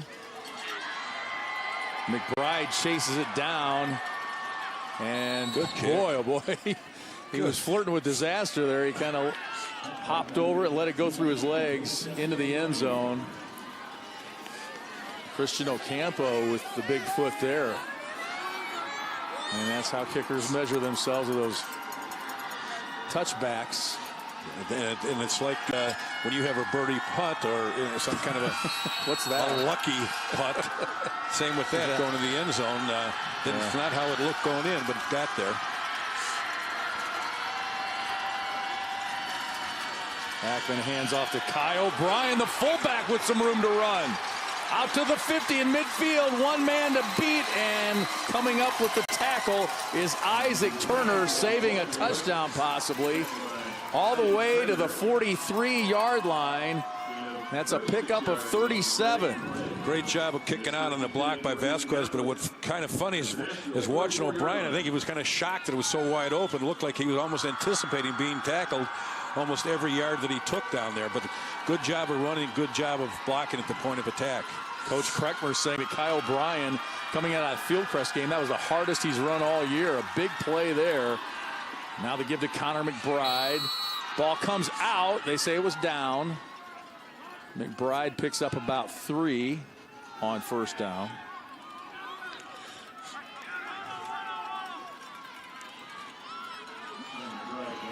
Let's go downstairs to Derek. Yeah, guys, it's kind of a 3-headed monster here for the Newman rushing attack. You never know who's going to get the ball, whether Velasquez, McBride, or O'Brien. None of them were over 1,000 yards, but all 3 over the 700-yard mark for the season now. Back up to you. All right, they're in the I formation this time, and they pitch it to Velasquez. He's got blockers out front. Gets a good block that time from Kyle O'Brien, and he's very close to a first down.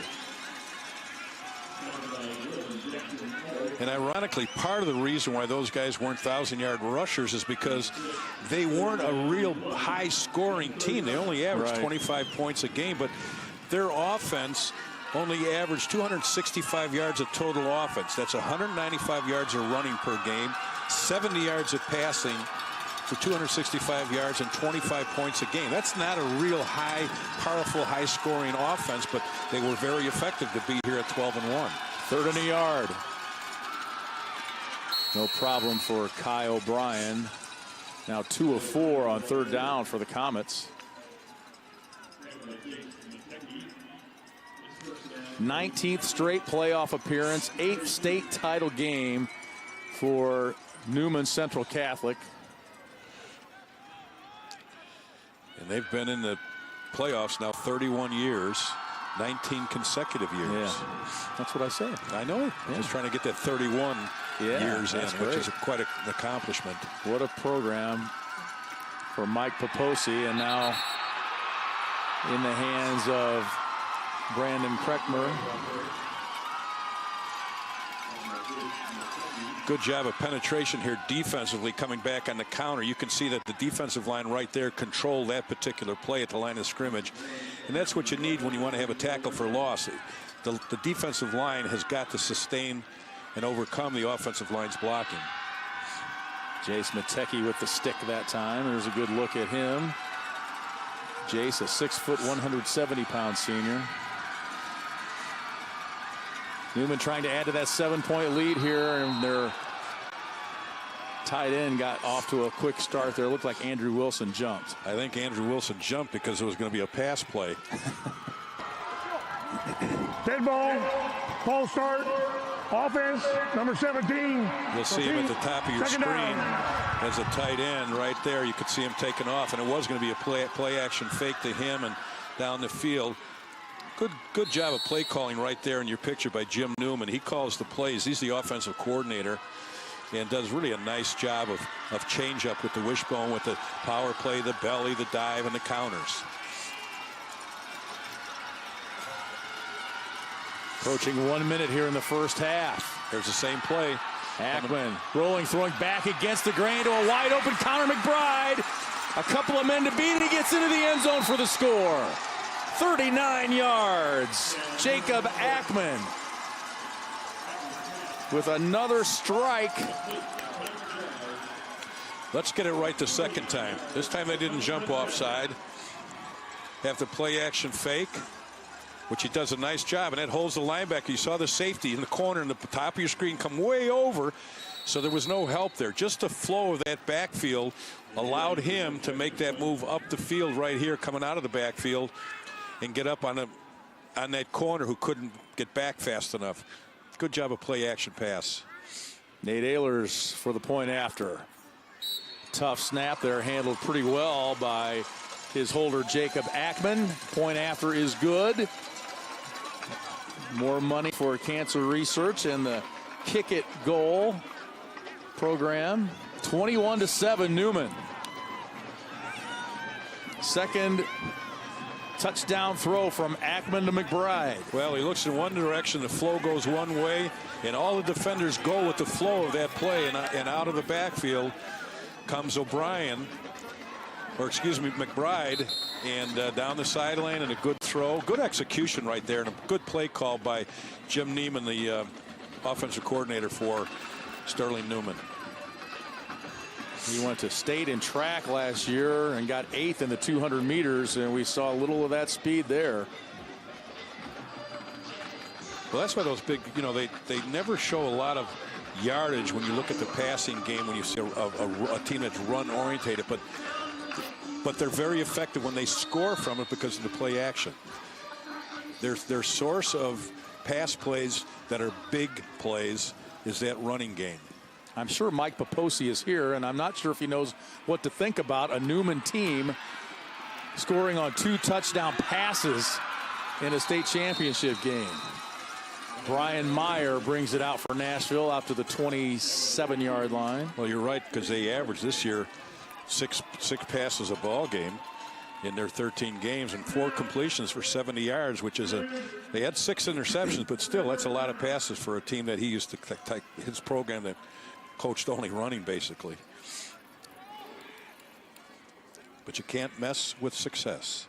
It's like Steve Young to Jerry Rice out there. Jacob Ackman has 12 touchdown passes now on the year, and 11 of those 12 have gone to Connor McBride. You'd almost think that you might want to double team him, but you can't afford to do that in the run game.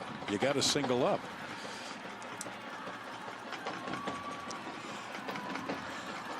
Newman fans enjoying themselves. Newman's last state championship back in 2013. That also in Class 2A. Mike Paposi's first championship was in 1A in 1990. They went back-to-back in 1A, and then the 2A championships in 04, 2010, and 2013. A couple of second-place finishes in there, too. So this program, no strangers to the state championship game. Malavi's pass is complete. Out to Brian Meyer on first down. Pickup of about 5. Well, they like to get to the outside. They like to run the bubble screens, and they like to get these people to bite on these plays. And as you can see right now, you can see the top of your screen how they get a man coming underneath and then help over the top. Pass complete to Goforth. He gets a block from Baldwin and marked down at the 40-yard line and a first down. Oftentimes when they come out in these various formations, it's a quarterback read and option as to who he's going to go to based on the defense and how they're covering them. First and 10, Malavi rolling to his left. And just throws it out of bounds. Isaac Turner was in the neighborhood. Now in that particular play, right-handed quarterback sprinting to his left, it's tough to have the mechanics properly by turning your shoulders and your hips and going downfield to throw the ball. And what happened was the receivers ran out of territory before he was ready to throw. The receivers got to remember, they got to help him with their routes. Second down. Malavi flushed out of the pocket. Going to pick up about 5 or 6 yards before running out of bounds. He's a 2-year starter at quarterback for Nashville. Beat out a senior a year ago, and he's gone from a distributor and not having a very big playbook to having more responsibility. Steve Kazuzik says he's very good on the run-pass option. And that's what you're seeing right here at the end. But the other part of it is that he's also a pretty good athlete. He's the shortstop third baseman on the baseball team. 10 seconds in the half. Comes back to Baldwin. And Baldwin gets down to about, he gives a stiff arm as he's going down and reaches out to the 45-yard line as time runs out. That's just a little throwback screen back here. He rolls in one direction and comes back. Watch him as he's going down. We didn't see it, but he had a stiff arm out there and got an extra yard. Pretty good effort there by Gavin Baldwin on the final play of the first half as Nashville goes into the locker room trailing 21-7. First-year head coach Brandon Kreckmer is with Derek Bain. First half here, your first drive was for the touchdown was a prototypical Newman drive. Second, third touchdowns, both off of a little play action there. Just what do you like about the way your offense is going? Again, that first drive was blue machine football to a T. Again, just ground and pound. I think we took 5 or 6 minutes off the clock. And then credit to Nashville, they really kind of put a clamp on our rushing attack. So offensive coordinator saw that they were coming up hard, so called a few play action passes, and luckily it paid off. Defensively, couple picks so far. What do you like about your defense, and what are they going to need to do in the second half to hold off Nashville a little bit? We just can't give up big plays. Again, the one drive they scored on, they took a lot of time off the clock, so that's okay. As long as we don't give up a big quick score, that's okay, but we definitely got to keep flying the ball, make more turnovers. Good luck in the second half. Thank you. All right. That's Coach Brandon Kreckmer of Newman. They have the halftime lead now going into the locker room. I'll send it back up to you. All right, Derek, thank you very much. Coach Kretschmer's Newman comments allowing just 10 points per game. They lead it here at the half by 2 touchdowns.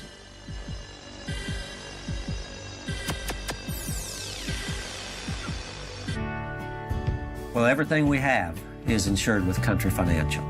Our home is insured with Country Financial. Our cars. All of our cars, all of our recreational vehicles. Our life is insured, and our liability is with Country Financial. We keep in contact on a pretty regular basis and make sure that everything that they think they've got coverage for, they actually do.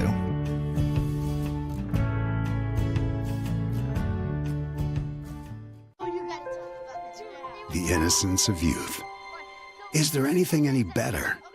But soon they'll be in high school and facing all the same challenges you faced. How to make friends, how to fit in, how to be cool.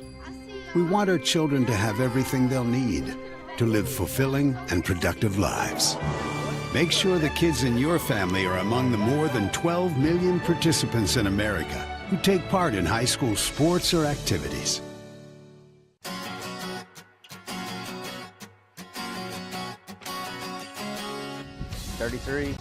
Been the union labor for about 13 years.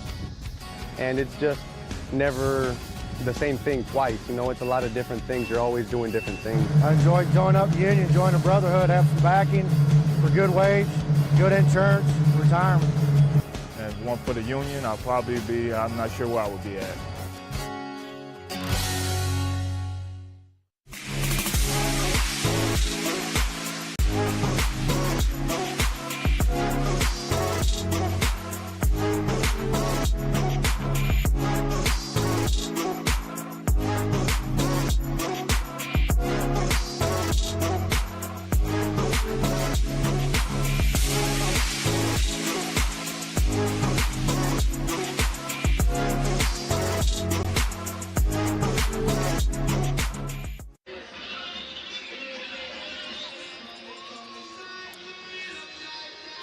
Nashville cheerleaders out on the field as their Hornets trail it here 21-7 at the half. Lee Hall, Jack McInerney with you. And love to hear what Coach Kretschmer had to say there at the half. I love coaches that see things that are happening and adjust in real time. And that's just what we saw from Newman there in the first half of those 2 touchdown passes. Well, it's like anything, you know, you got to rely on your coaches sometimes up in the booth that are spotting things, because the worst seat in the place is for coaches that are on the sideline. They don't continually always see what's going on. So the play calling was really done extremely well by Jim Newman, who calls the plays for Newman Central Catholic with those 2 play action passes for touchdowns. And that's going to be really effective when you have a run team as effective as Newman is. All right, 21-7 our score. Let's throw it to Tony Cornich Jr. Tony. That's right. A great game so far. Class 2A championship game here at Northern Illinois University. Great crowd, great enthusiasm. But my book, it's Connor McBride Day. It's his day. A 60-yard touchdown reception for the Comets. Gave them a 13-point lead, of course, earlier in this ball game. And that 39-yarder made it 21-7 at the half. He seems to be on a mission, trying to lead the Comets to a state championship. We'll see how things hash out, of course, in the second half. We're going to take a short break, come back to action and more analysis here as the Class 2A championship game at Husky Stadium continues. Don't go away.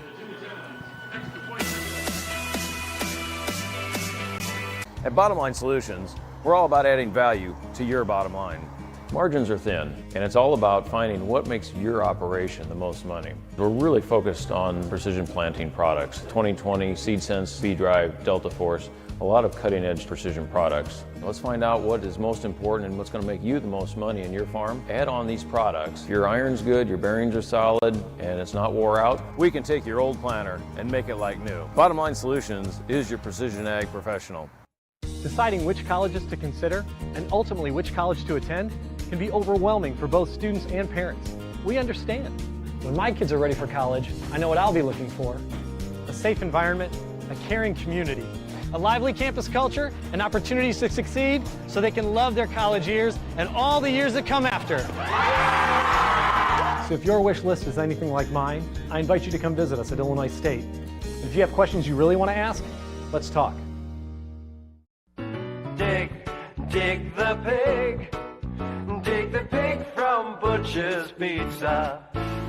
Locally made with the finest ingredients.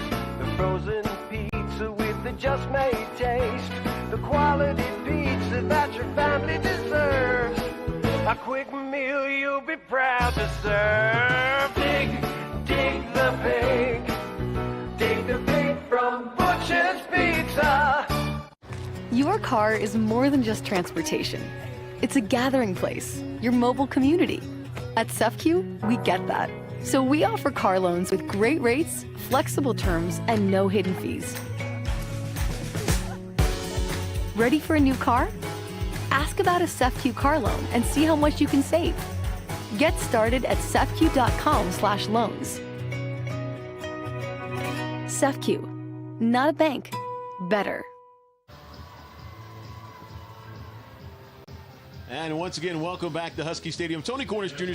standing by with Derek Bain, of course, working those sidelines. We're going to take a quick look at the first half stats in just a second. But your impression so far this first half? Connor McBride was the standout there for Newman. He had a couple of big plays there. Newman they like to run the ball, and Nashville knows that. So Newman, when Nashville loaded up the box, they were able to catch him with a couple of deep balls there, and they paid off there with 79 passing yards for a couple touchdowns. That's right. You can see the passing yards, rushing yards, a little bit of a discrepancy there. Newman Central Catholic pounding that pigskin, 132 yards of rushing so far in the first 2 quarters, 78 for Nashville. First downs were even at 9. Total yards, 211, 180. Then you see the time of possession. A little bit of surprise there. Newman Central Catholic, I thought, had a bigger advantage there. But it's quick strikes to do that. It's close, 13-21 to 10-39. Let's take a look at those first half highlights right now, Derek, and pretty exciting from the start. Yeah, that's right. Newman, after getting the interception, they drove right down the field and handed the big guy, Kyle Bryan. He powers it in for the early 7-0 lead. They've got that 3-headed monster rushing attack, and they were putting it to good use. And then Newman again. And there's Connor McBride. There he is. Yep, that was a big game there. Caught the defense sleeping. 60-yard touchdown reception. Made it 13 zip comments at that point. 14 points after the extra point was successful, of course, as well. Julian Metcalf, touchdown run here from 9 yards out. Of course, the Hornets' first touchdown of the game made it a 14-7 game after the extra point. And then Connor McBride, again, striking through the air and making it count. Yeah, an impressive first half there by Newman as they're going after their 6th state championship. First-year head coach, Coach Kretschmer, is carrying the torch for Coach Poposi that did it for so many years, and they are looking in position now. A couple touchdowns ahead, but still a lot of football left to play. A lot of football left to play here at Husky Stadium, and we look forward to it. We hope you are enjoying this exciting Championship Friday right here from where else but DeKalb. It's Destination DeKalb. These teams are looking for trophies, and we'll have the second half and more action coming up in just a moment. Don't go away. What does it take to be the best collision repair around? I'm Ryan Bunton with Morton Collision Repair. We have some of the fastest repair times in the area. We have all the latest training and equipment to get your car back on the road fast and like it was before. We're family owned and operated for over 18 years. Need an estimate now? Upload your photos and information at mortoncollision.com and we'll send you a free estimate. All makes, all models, all insurance companies. It's your car, it's your choice. Choose Morton Collision Repair. Western Illinois University is here to serve your future. Large enough to provide opportunities, small enough to connect you to them. Your potential is our purpose. Explore your talents in a place you belong. Start your new year off with a new career with NECA IBEW. Earn as you learn as an apprentice in the electrical industry. NECA IBEW is now accepting applications from 9 to 4 on December 2nd through 7th. Each applicant will be interviewed prior to hire. As an electrical apprentice, you'll be highly paid, receive benefits, and get hands-on training in our 23,000 square foot training facility in Bartonville. NECA IBEW has one of the best healthcare and pension plans in the industry. Your future starts here. Apply now for this electrical apprenticeship. Prepare to explore the mind of the most influential artist, inventor, and engineer. Peoria Riverfront Museum presents Da Vinci, the Genius, the world's most comprehensive hands-on exhibition on Leonardo da Vinci to tour the world. Discover the secrets of the Mona Lisa and explore his most amazing creations. See Da Vinci the Genius, only at the Riverfront Museum. And once again, welcome back to Husky Stadium here on the campus of Northern Illinois University. It's the Class 2A championship game, of course, in progress right now. At the half, it's 21-7. And we gave you the first half highlights and all statistics. Now we start to, look into that crystal ball of what possibly could happen in the second half. It's adjustment time for these coaches right now. What can you do to try to change the momentum of this game? And that's the question for Nashville. What can you do to stop Newman Central Catholic right now? They're playing well, seem to be controlling the line of scrimmage, the point of attack, but what can you do? Will it come from special teams, perhaps? Will it come from a little bit of trickeration, I like to say, on the offensive side? Well, we have to wait and see for that. But right now, one thing we do know, Connor McBride, 2 touchdown receptions, some big yardage, is really making it happen today for his team, and he's coming out with a clear focus and some great hustle plays out there as well. And again, that's what you need in the state championship horizon, in this landscape. You need a player to step up, take that next step in and lead by example, and that's what Conor McBride certainly is doing for his squad here this afternoon. Again, great action all throughout the afternoon. We have 2 more games, of course, coming up after this one, and so we will ask that you stay with us and hang around with us for a while and enjoy. Sit back and relax this Thanksgiving holiday. We've got more pigskin follies, you could say, coming up in just a few moments right here from DeKalb. Don't go away. The new $3 Little John from Jimmy John's is just like our original sandwiches, only littler. So we bought a little ad on Lil John. Little John, yeah! $3, what?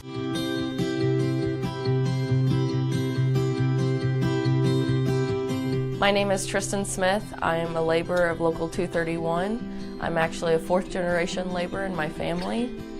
The most memorable moment for me in high school and playing sports was that I played with the same girls from 5th grade year to my senior year of high school. They taught me a lot about teamwork, dependability, punctuality, perseverance. I don't think I could have got through many games without them being by my side, which has helped my career choice an extreme amount due to when I'm on a job site, I'm relying on people every day for teamwork, advice, wisdom. They help me persevere through the rough days, and they depend on me every day to be there. So I'm thankful for what high school sports taught me and led me into this career.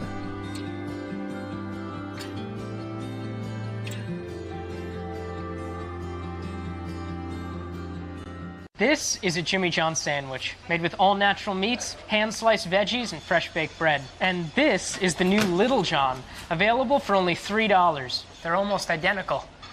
Almost. Good job. Okay.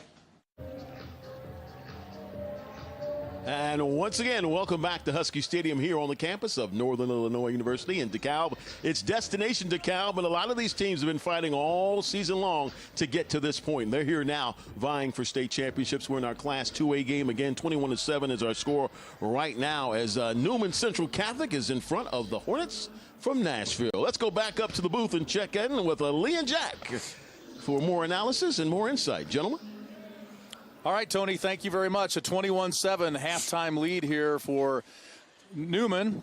And we're going to go right back down to Derek Bain. He is with Coach Kazuzik from Nashville. Coach. Here with Coach Steven Kazuzik of Nashville, down 21-7 at halftime. They caught you with a couple of deep balls. How do you adjust for that?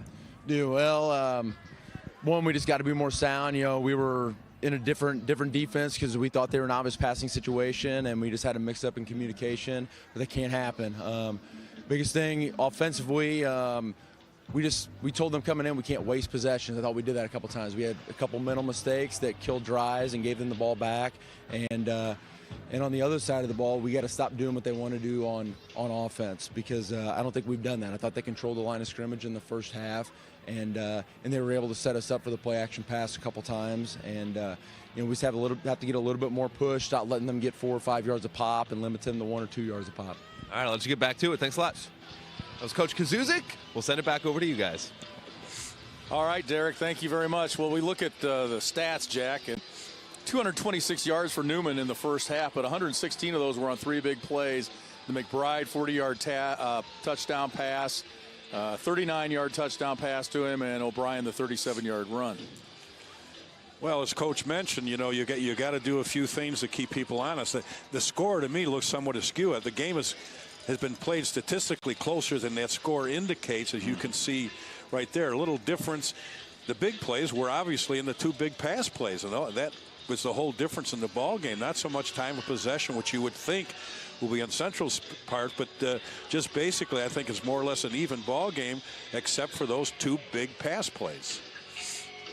A couple of interceptions for Cole Malavi and a couple of fumbles. Actually 1 fumble for Newman, so very close in the turnover battle as well. Well, field position is going to be a big factor in this ball game, because as Coach talked about, you can't waste possessions, especially when you get in the territory of your opponent. You got to be able to go down there and get some scores. And here's a good look at the comparison of the 2 quarterbacks. Keep it in mind, one's a throwing quarterback and one's with a run-oriented team. Yeah, Ackman doesn't throw it often, but he's very efficient when he does, and that's one thing he said. You know, his favorite part of throwing as a Newman quarterback is knowing that a team's going to be caught off guard.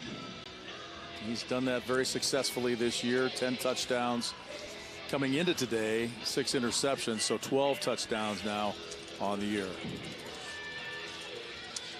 And of course, all of those have to be really attributed to the fine run game of the offensive line and the backs, sustaining blocks and getting good chunks of yardage, and then that just keeps bringing those linebackers up tighter, brings that secondary up tighter and tighter till you just pop that play action pass, and all of a sudden it's not a close play, it's just where he's wide open by 15-20 yards.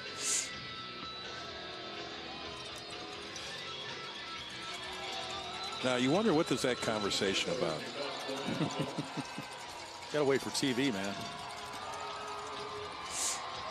The semifinals, Nashville trail St. Teresa 14-7 and held them to 7 points the last 3 quarters. We'll see if there's a turnaround like that in the cards for Nashville.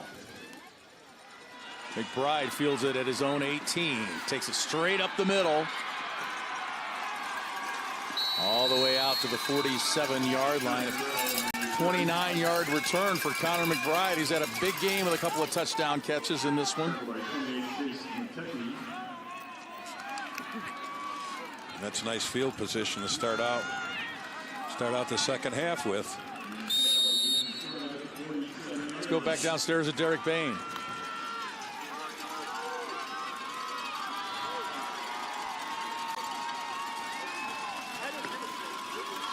We'll get to Derek in a minute. Here's the handoff to Velasquez. Hit in the backfield. Somehow manages to keep his feet and falls forward for a yard. And again, throw that timing off with that penetration. That's what you have to do. And maybe that's a good adjustment that they made at halftime. We've got to get a little more penetration. Maybe fire the gaps, bring the linebackers a little more often. Now you might get caught up in the big play as they did in the first half, but you got to take chances sometimes. Pretty efficient first half, except for the turnover for Newman. Here's the give to O'Brien, and Gavin Baldwin is right there to take care of that. Gavin says his best career game, told us earlier this week, it came against Bismarck Henning. He had 4 sacks, tackle for loss here for Baldwin. And again, a penetration. Once you see those white jerseys across the line of scrimmage, that's going to throw off the timing of the plays that being run out of the wishbone, whether it be the belly, the counters, or anything else. Penetration by the defensive line is going to be a factor in throwing off the rhythm and timing. That's the 4th TFL of the game for Nashville. Out of the eye, Ackman will roll out. Looking downfield and picked off. There's a flag on the play, and I think it might be interference on Isaac Turner, who came up with the pick. He might have gotten there a little too soon and made contact with Andrew Wilson. We'll see what the call is after we take another look at the play. Well, it's hard to tell right there what it could be. Now there was a push by 12. Ty O'Brien with a push in the back. Well, I don't think it's going to take away the possession. I don't think it's interference. I think it could be a clip, possibly. Pass interference. Oh. Defense, number 4, 15 yards, previous spot, be first down. I thought he made contact early from our initial view of it. I didn't see it quite as readily in the replay as I did from up here. I didn't get a real good look at it either. So let's see right there at the bottom of your screen. Now, the ball obviously was thrown behind him. Yeah, I'm not sure I like that call. Good push there by Nashville defensively. Jackson Ald's a team leader in tackles. Comes up and blows up that play, number 11. Again, there's your penetration coming. The left side of the defensive line is making the penetration. Riker Reese in there to help out, but the initial contact was from Alds.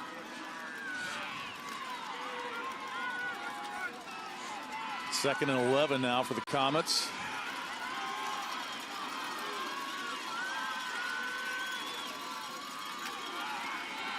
Linebacker showed blitz, then backed off. Here's Ackman flipping it downfield, intended for McBride, but out of bounds. And a flag at the 46-yard line is going to go against Newman, a hold. Well, now you're getting the linemen into situations that they're not used to, where you get a quarterback being not basically flush, but trying to sprint out, and you get linemen that are not really used to pass blocking.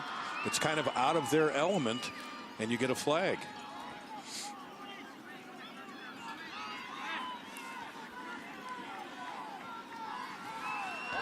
Coach Kreckner. Holding, offense, number 75. Repeat, second down. Coach Kreckner talking at halftime about how Nashville had done a good job of kind of taking away some of their run gaps. And there's a perfect example right there where an injury might have forced that hold where Hunter Boozer had hurt his ankle, and maybe with the sprint out, his defensive line was getting away from him, and he couldn't keep up with him, and he reached out and grabbed him. McBride in motion, and now Kyle O'Brien takes off early. Newman's kind of having a mental lapse here. Yep, another unforced error.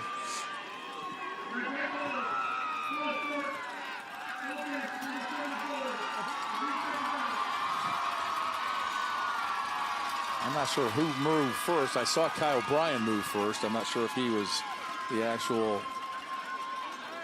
perpetrator on that crime. 2nd and 33. Now for run team, what do you have for that? Remember a couple of years ago in a game we had like a second down and 50. You remember that? Vaguely. I'll have to check my notes. Ackman getting away from pressure, but not completely, as he's brought down at the 36-yard line. It looks like a revamped defensive line, and you can see it's just getting pressure from the outside linebacker coming up. Doing a good job of tackling. Alds with another tackle. Jackson and Justin, twin brothers. Jackson had track qualified in 110 high hurdles. And his brother Justin, his twin brother Justin's the leading tackler. And what I like about Justin, aside from being the leading tackler, he has a 3.8 GPA. 3rd and a bunch.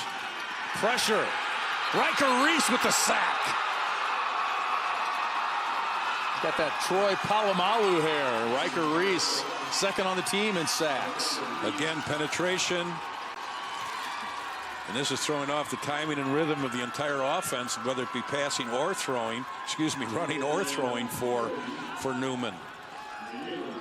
Loss of 12. It's 4th and 40.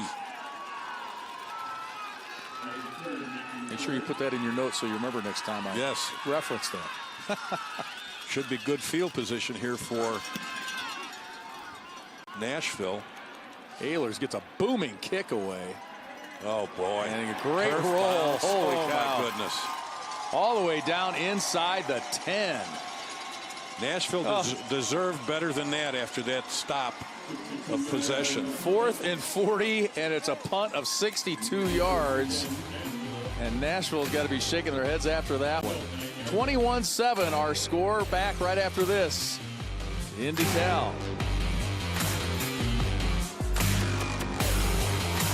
Ripped off, swindled, cheated.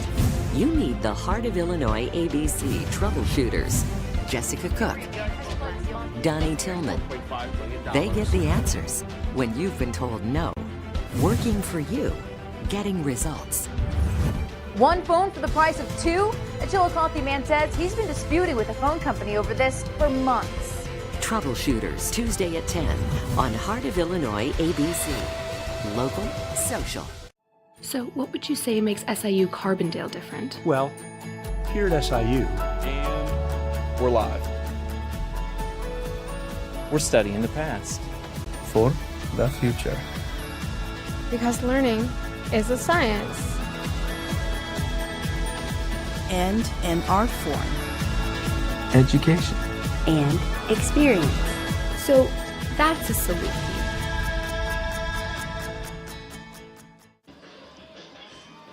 21-7 our score. Newman leading Nashville in the third quarter. Preparing your financial future doesn't have to be complicated. Take it one simple step at a time at TakeSimpleSteps.com. Perfect day for football here in DeKalb. Nashville got Newman into 4th and 40, and then they end up at their own 9-yard line. As you said, they deserved a better fate. Here's the give to Metcalf right up the middle, and nothing doing there.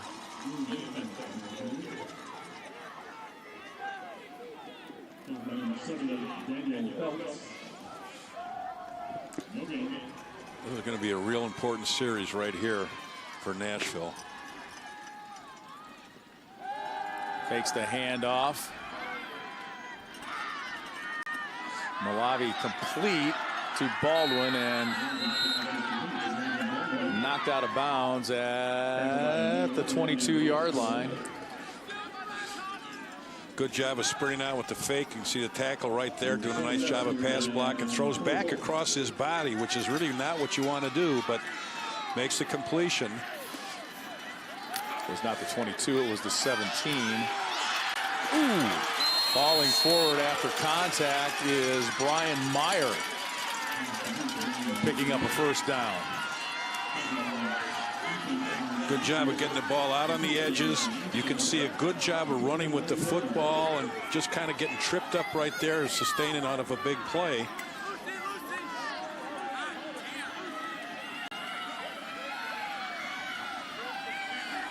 Malavi out of the shotgun, gives to Metcalf. He's dragged down from behind. Great pursuit by Brady Stevens. He is second on the team in tackles. And he's coming right flat down the back. Penetration in the backside of that line of scrimmage, and that's what you're told. If you see the play going down, get flat. Don't try and get depth. Try and get flat down the line of scrimmage. It's going to take you to the ball. Loss of a yard. That's where geometry paid off. 2nd and 11. Malavi pressured out of the pocket. Still rolling right. Gets rid of it at the last second and throws it out of bounds. Throws it to his coach, which wasn't too happy with the catch. You get a good look at third-year coach Steve Kazuzik. He was on staff 7 years as a volunteer, defensive coordinator, and then offensive coordinator, and now head coach. 3rd and 11. Malavi with pressure. Completes it to Metcalf. Up the middle to the 40. Loses the football, and it's recovered by Newman. Brady Stevens there to pick up the loose pumpkin, and it's Newman ball. A big gain for Metcalf, and then he coughed up the football. Just a good call with the middle screen. Does a nice job of running with the ball up the middle and just loses the ball. Would have had a first down. McBride gets a hand on it. Coming right at you right here. McBride will come up and slap it. There it is on the ground. Turnover.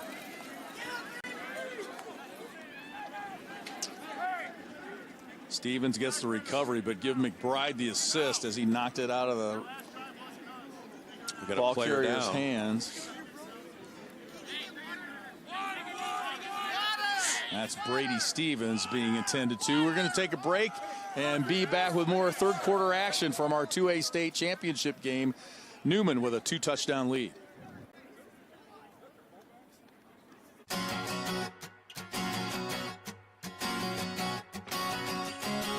Third generation union labor. Love fishing and hunting, and love construction. All the benefits, the insurance, the pay.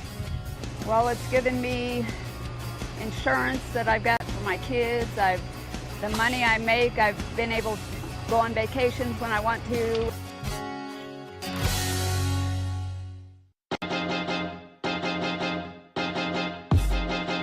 High school sports fans, relive your favorite moments. Just click the shopping cart below the video player and select DVD or digital copy to get yours today.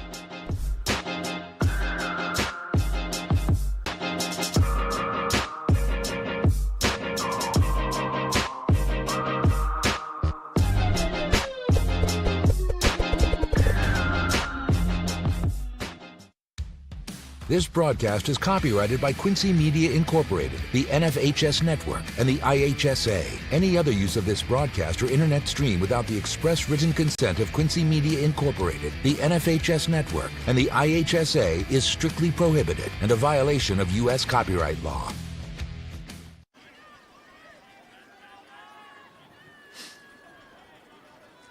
That's Brian Meyer from Nashville, shaking up on the play.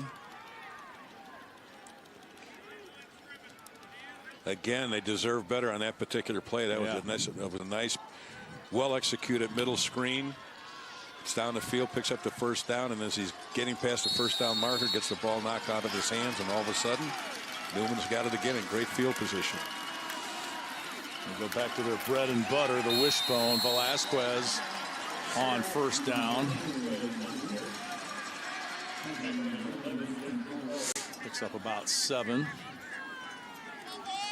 He only had 67 yards last week against Fieldcrest. He scored a couple of touchdowns, but told us it's the best game of my career. You add in what he did on the other side. He had 13 tackles and an interception. So he's one of the old school guys playing both sides of the football, which of course we see a lot more often here in 1A and 2A.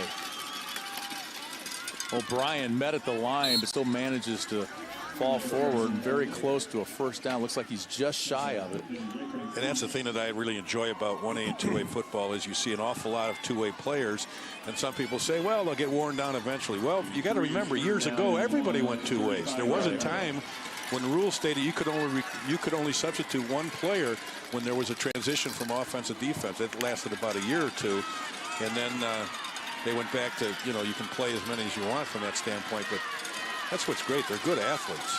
3rd and a yard. Velasquez on the right side. First down and a lot more down to the 22-yard line. Pickup of 13 for Velasquez. Well, this is just a really good effort on his part. A good job of blocking at the point of attack by the fullback and the play side halfback. That's just a power play coming right at you. They kick out the linebacker. He lowers his shoulders. He's not real fast, but he's tough. And that run puts Andrew Velasquez over 1,000 yards for the season. He needed 64 to get to that mark. Well, coming into the game, he averaged just a little over 5.5 yards per carry, which is exactly what you want in a run offense. Not much doing for O'Brien there. Reese and Jackson Alds there on the tackle.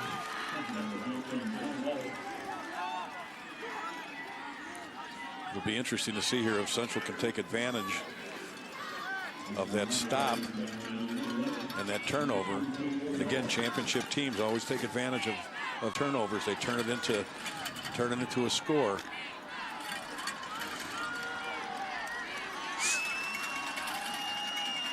Second down and 11 for the Comets. Here's the pitch to McBride. Avoids the tackle and takes it into the house. 24 yards. Connor McBride, his 3rd touchdown of the day, 2 through the air, and this one on the ground. Just a quick pitch on the outside. You can see they get the tackle pulling, and it really all he did was cut back. They overplayed it. He cut back against the grain. Good kick out block, cuts back into the end zone.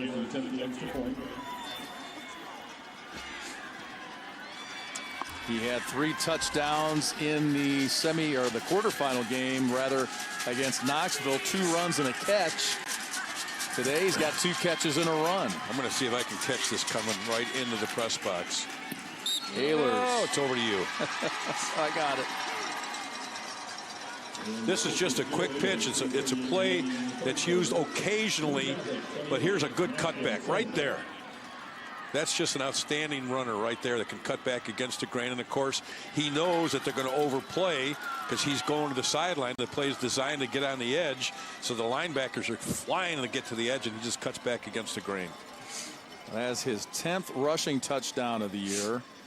He's now got 7 catches for touchdowns. That's so 16 touchdowns on the year for Connor McBride. That's pretty good statistic that you just saw right there for the championship game as far as rushing and receiving.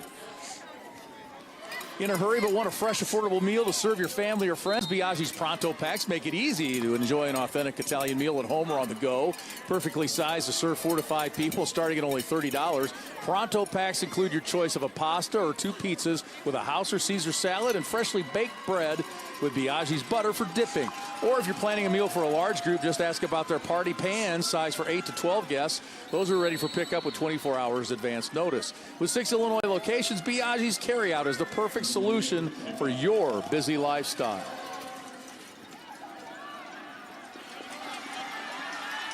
Ron Harrington at the 24, the 4-yard line, rather.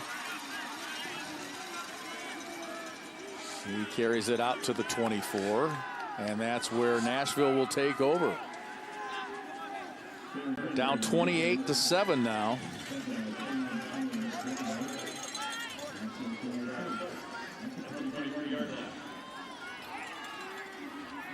Of course, during the year, they average 45 points a game. And right now, they're looking at quite a bit under their average. Gives to Metcalf. He's out to the 29. Pickup of 6.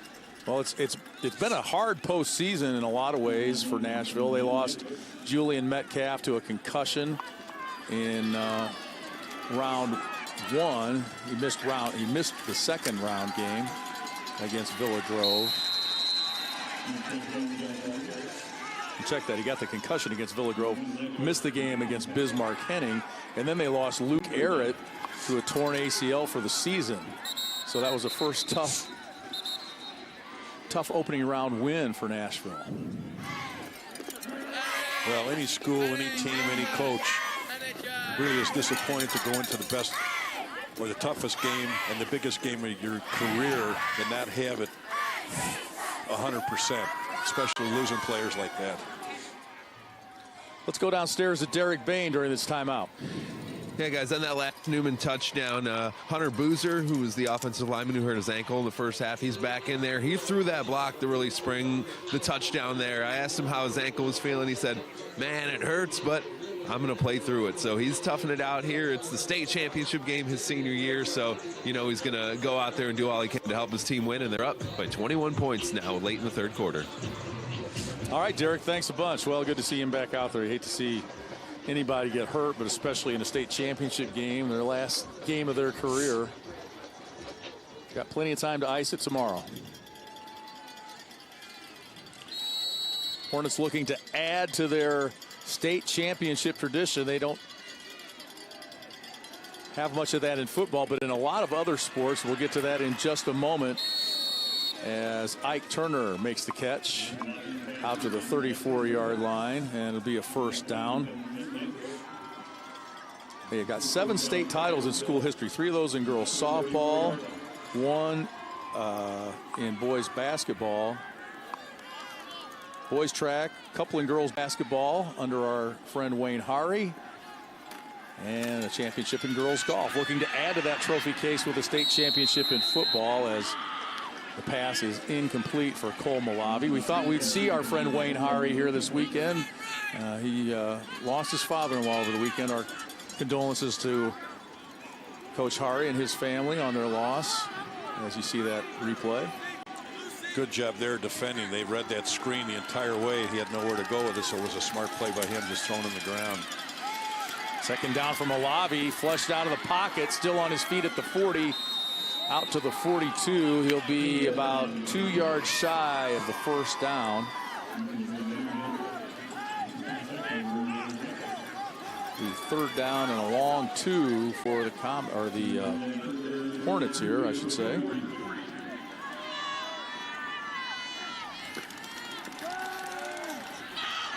Seven of 12 on third down. This is Baldwin with it. He's got the first down and more across midfield down to the 49-yard line. Pickup of 8. I find it interesting that more teams now, when you have 2 yards, it used to be you'd run for it. Now teams have no qualms whatsoever about throwing for short yardage, whether it be 2 yards or 3 yards to pick up a first down. 5th catch for Baldwin. Malavi to throw again. Looking deep down the far side, in stride, making the catches, Goforth, and he's all the way down to the 8-yard line. A pickup of 41, Malavi to Jackson Goforth, who you might remember hobbled off the field earlier, makes the biggest catch of the game so far for Nashville, rather. And that play really was set up by the way Malavi looked off, and that kind of set up the route to the backside, and he took it. Nice gainer. Give us to Metcalf, and he's met behind the line of scrimmage. It'll be a loss of 1. We talked in our first game about Central A&M. Those guys finished 3rd at state in basketball. The Nashville guys finished 2nd in state in 2A last year under Wayne Hari, who went from the girls program to the boys program. Malavi in a lot of trouble and finally brought down by Daniel Phelps. Boy, they just cannot seem to get anything going here. Just timing, everything else is thrown down here in the red zone.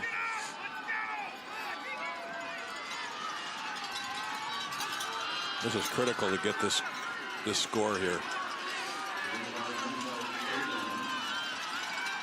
3rd and goal. Yep. Screen pass to Metcalf, still on his feet, drags a tackler into the end zone. Great. Julian Metcalf, 13 yards for the touchdown for Nashville.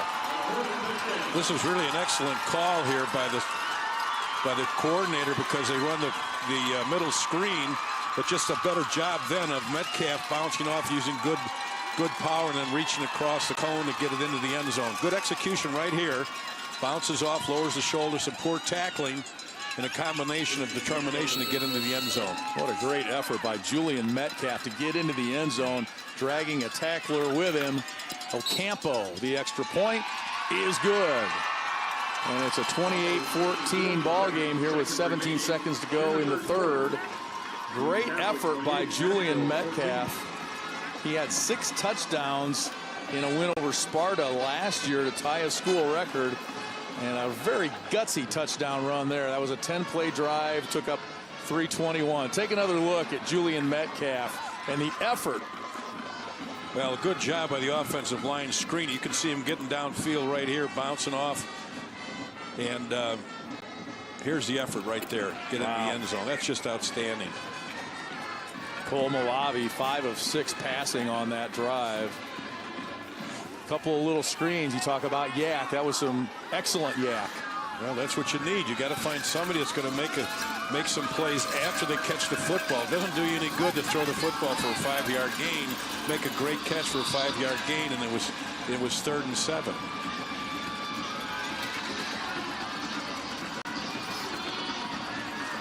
So that was really an important drive, an important score for them to get back into this game. Certainly right here at the end of the 3rd quarter. Because with this offense, when you throw the ball as much as they do, you know, when you're only down by 2 scores, that means you're back in it. McBride chasing it down at the 2-yard line. Looks to go east-west and dropped at the 15. Connor Gladson on the tackle that time. Good coverage by Nashville on the kick team. And McBride hobbles off. Now, this is not putting any weight at all on that ankle. No, he's not. And that last touchdown could have really... That touchdown could have really helped Nashville in a lot of ways, not only on the scoreboard, but psychologically to get back in this ball game. Now into the ball game is Brady Partington, so that kind of changes a lot of things, you would think. Newman in the wishbone here. Gives to Velasquez, and he's met behind the line of scrimmage. It's Auld and Reese on that left side again. Those two guys have really done a good job jamming things up on that side of the football. Well, also there was great discipline. The backside stayed home. They didn't go with the initial fake because it was a little counter, They went in one direction, but the backside discipline was what made that play. They waited for it to come back to them, and that's what you're coached to do against a wishbone team that runs counters and traps and powers. 3 quarters in the books. Nashville looking to repeat the comeback that they had in the semifinals and do it here for a state championship. 4th quarter coming your way next from DeKalb. Heart of Illinois ABC, bringing you in-depth reporting. I want to do the story because there are 800,000 people in Illinois that are in line to have their records cleared. Reports you won't see anywhere else. I talk to researchers and I talk to cheerleaders about how much intentional work is being done to protect athletes. Stories important to you. I hope the viewers understand the process of a seasonal forecast. It's very different than our 7-day forecast. Heart of Illinois ABC, local, social. Builders Warehouse moving sales in our final days. Backsplashes starting at $2.50 a square foot. Ceramic tile from 50 cents a square foot. Wood laminate as low as $1 a square foot, and more. Hey, I'd rather sell it than move it. There's no limit to what you'll do for her. You want her to explore, to dream, to grow. You're always amazed at what her little mind creates and where the depths of her imagination take her. At OSF Healthcare Children's Hospital of Illinois, they explore the boundaries of healthcare. They dream beyond today to care for the tiniest of babies and the most complex illnesses. OSF Children's Hospital, creating a world where kids can grow without limits. When you're looking for a new or pre-owned travel trailer, fifth wheel, or motorhome, call Pontiac RV before you buy. Pontiac RV is Illinois' largest RV dealer. Our volume buying power and lower overhead means you'll save on major manufacturers like Coachman, Keystone, Forest River, Tiffin Motorhomes, and more. With over 300 RVs in stock, see why people travel from all over the Midwest to Pontiac RV. Call or click PontiacRV.com. Everything under the sun, Pontiac RV. Builders Warehouse moving sales in our final days. Backsplashes starting at $2.50 a square foot. Ceramic tile from 50 cents a square foot. Wood laminate as low as $1 a square foot, and more. Hey, I'd rather sell it than move it. IHSA Football State Championships are brought to you by Country Financial. Preparing your financial future doesn't have to be complicated. Take it one simple step at a time at TakeSimpleSteps.com.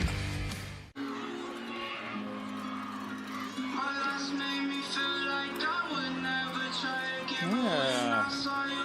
Nashville guys enjoying that touchdown drive by the Hornets. And maybe a slight shift in momentum here. We'll see how they do defensively here, but that was an important score for the Hornets, obviously. And this would be a big stop for them. If they can force them to kick the ball, they could end up getting good field position.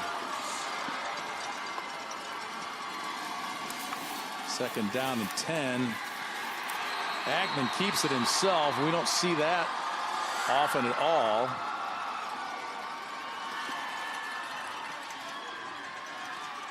He's also got another running back in there that he's not used to having. Of course, with McBride not in there. That was a big blow. We'll see. Maybe if he will be able to come back in this ball game. He's got 3 touchdowns. We can see him down with the trainer and still limping noticeably. 3rd and 10 now. Fake to O'Brien, and the pass is complete to Wilson. Andrew Wilson, 1st down on a nice little pass from Agnew. Good play right here with the fake. And what that does is that pulls that linebacker over a little bit just to give him the inside seam, and also the inside seam on that that corner that was playing a little further outside shoulder.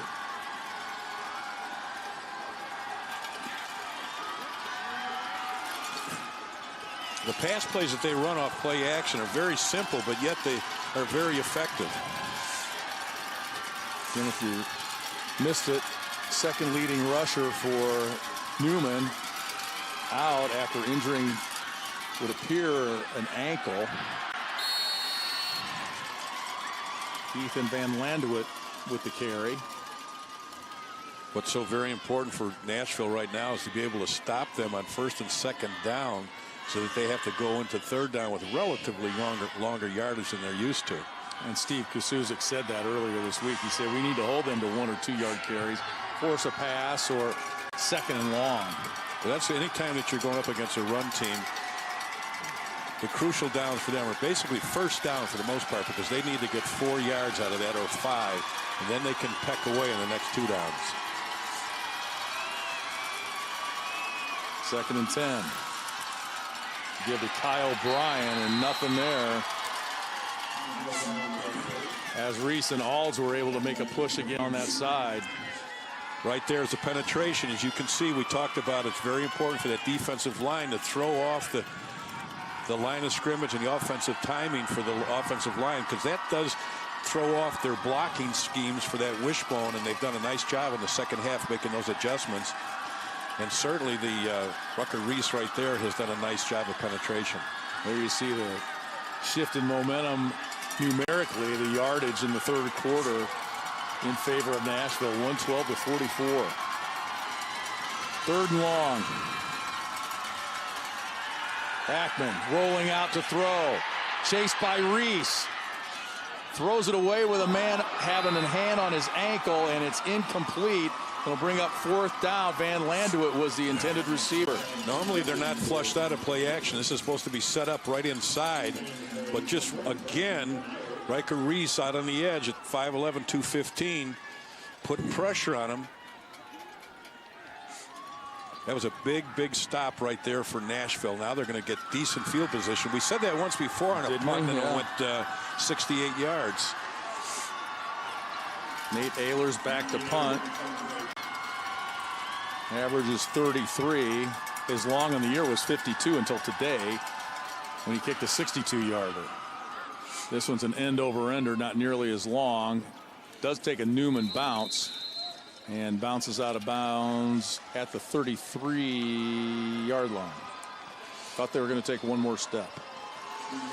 Well, not bad field position at this point. But again, they're going to have to take advantage of decent field position, but the drives are going to be so very crucial. All these drives now are going to be 4-play drives. They're not looking at punting.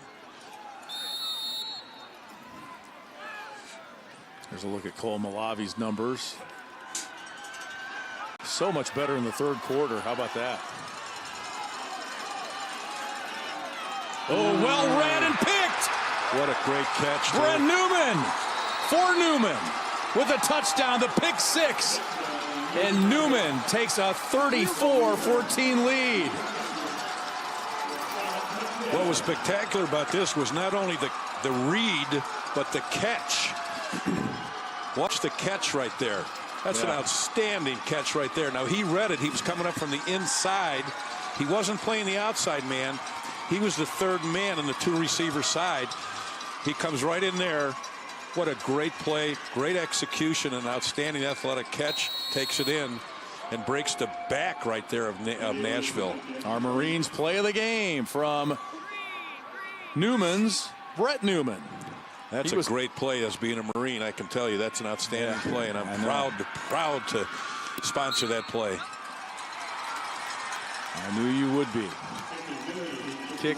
Point after is good for Nate Ehlers. Brett Newman, a question mark to start the year, according to Brandon Kretschmer. But he says he's the most improved player on this team and played with a chip on his shoulder. A big pick there as Nashville appeared to be gaining momentum, but it's Newman back on top by 21.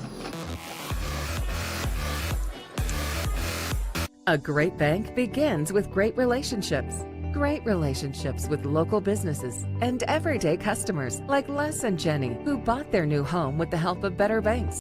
And Rachel, who came to us when she wanted her first car. Or the college fund that we helped Courtney and Zach set up for their future graduate. Banking is about relationships, and Better Banks knows that. Since 1898, we've been listening to our customers and committed to our community. Bank better with Better Banks. So what would you say makes SIU Carbondale different? Well, here at SIU, and we're live. We're studying the past for the future. Because learning is a science. And an art form. Education. And experience. So that's a salute.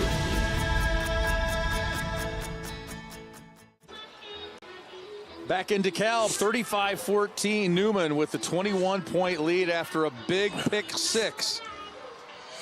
For the Comets, Brett Newman. Well, I saw him coming from 5 yards away. He read that so well and made a great catch. A pick six to put Newman back on top by 21. Just as the Hornets of Nashville were thinking they're going to get back into it, he makes that play.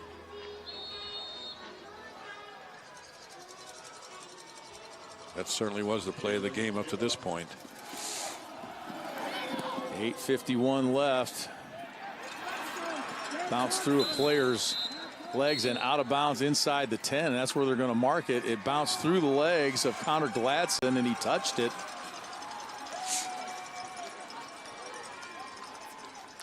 So that's where they will start rather than a penalty against Newman. That's a break against Nashville there. Live ball, it went right through the player's legs and out of bounds. Nashville hasn't had a lot of breaks go their way.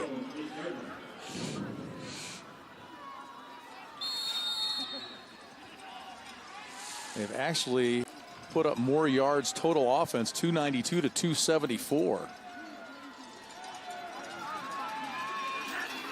That'll tell you a lot of what you need to know about stats, right? That's exactly right. Isaac Turner on first down, picks up about 4.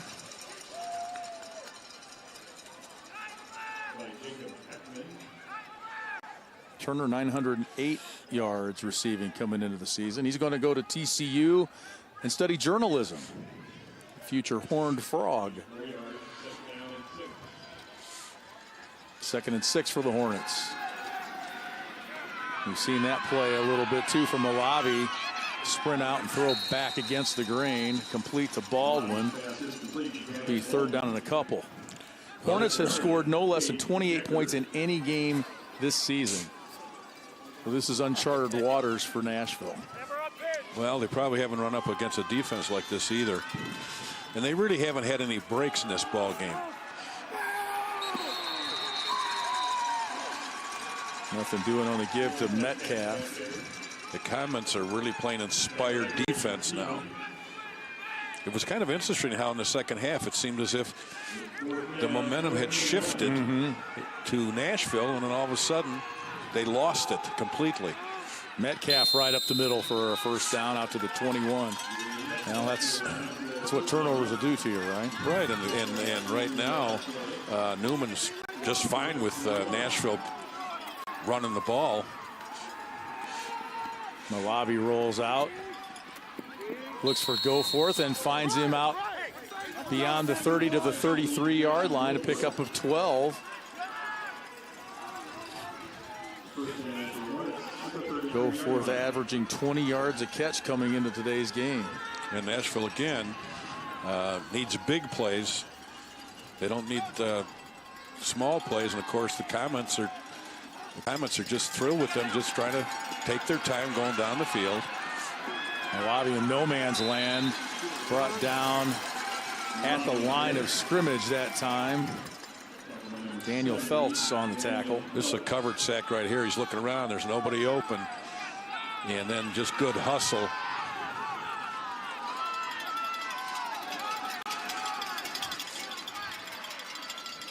Second and 10, clock ticking down. Inside route for Turner. And he's got a first down out to the 47-yard line, pick up a 14. That's been their most effective play. They've had, this is their 3rd big play out of the middle screen. You can see him coming right into the middle of the field and just doing a nice job. That's picked up their biggest plays for the most part. Turner's 5th catch there, no gain. Nashville's playing so fast now. Did you see the lineman running out at the last minute? Riley Westcott, the All-State offensive lineman, running out there and wasn't even set when the ball was snapped. 2nd down and 7. Metcalf up the middle. Good for a 1st down.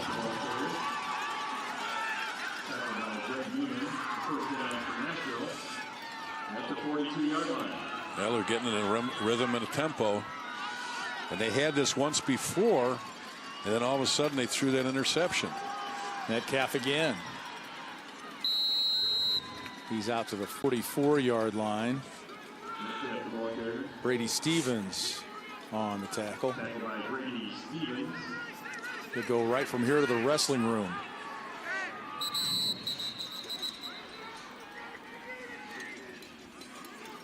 We got a timeout here, I think, by Newman. Had some personnel issues. Newman getting their Comets in a row, if you will. 35-14 up quite handily here with 5:42 to play.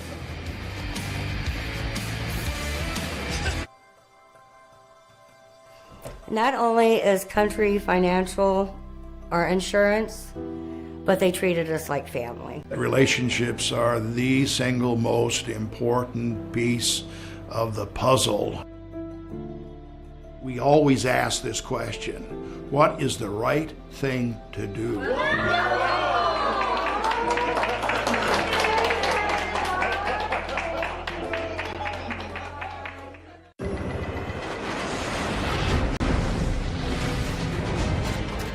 It's not just the ships, the armor, or the aircraft.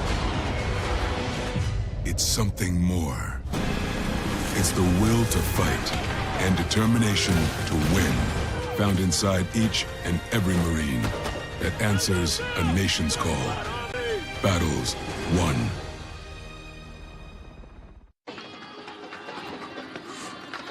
Lee Hall, Jack McInerney, along with Derek Bain and Tony Cornish Jr. in DeKalb for state championship football.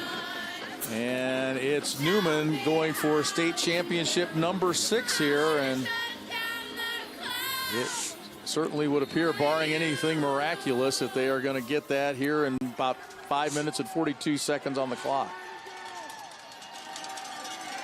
Cole Malavi rolling left. Pulls it back and now just flips it incomplete. This Newman team, they struggled early, according to Coach Kreckmer. They allowed 21 first-half points to Princeton in week 2. They allowed 26 in the first half in week 3 at Kewanee. And they allowed a couple of big plays to Morrison's Keegan Anderson in their only loss in week 5. And then they kind of got together and was like, you know, we don't want to be remembered like that. The kids really started paying more attention to film study and tendencies. And I think we're going to have a pass interference call there inside the 5. How was that interference? Cade Decker on the coverage. Didn't see much live. I didn't either right here. We're going to look at it right there. He was kind of pushing pass off. Interference, number 25 on the defense, 15 yards, pretty good throw. Will be 1st down. Yeah, you can see his arm was right, making contact and right up in his face. Good call by the officials.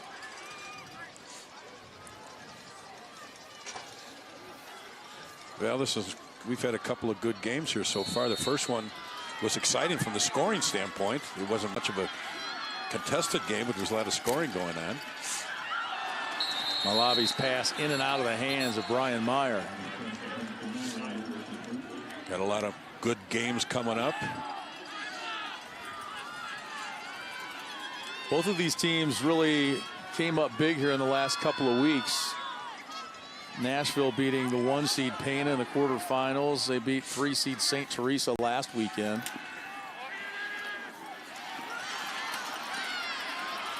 Isaac Turner with the catch, pickup of about 4. And on the flip side, Newman beat top seed Knoxville. Saw some of those guys here watching today's game. And then Fieldcrest, the 2nd seed last week. 3rd down and 5. It's the 13th play of this drive right now, so they've had some ball control right here.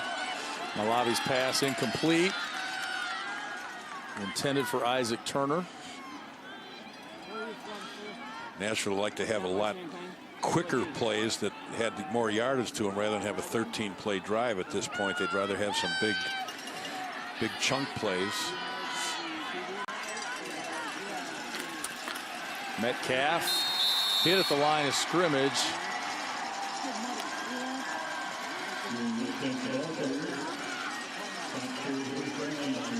And they'll turn it over on downs. That was 4th down. Kind of a surprising call there. Unless they thought they'd catch him off guard running the football. I know they caught us off guard.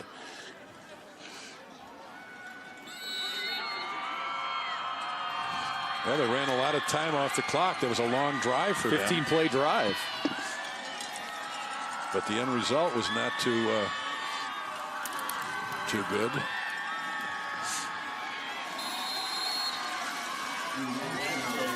Andrew Velasquez on the carry. His father and uncle both won state football titles at Newman. He's going to add to that family tradition here this afternoon.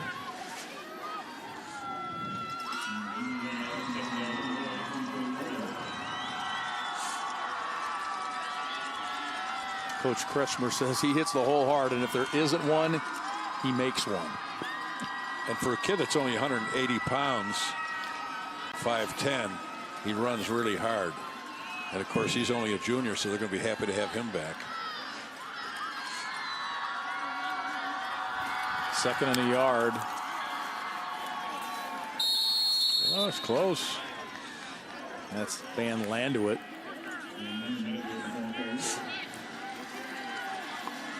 It's a pretty close mark here. Good penetration by the defensive line. I don't know that he got it. Well, they gave it to him. Barely gave it to him. Connor McBride is still trying to work things out down there. He's limping around. He's moving up and down the sideline, but no reason for him to go back out there. Good shot right there of Neil Cobbett.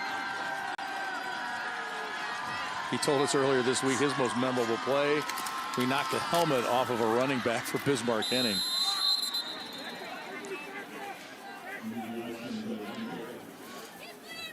And his buddy Gavin Baldwin also on the line said his most memorable play, he hit a kid so hard the kid's contact lens fell out. Oh my God. That's a hit. Somewhat of an exaggeration, I would assume.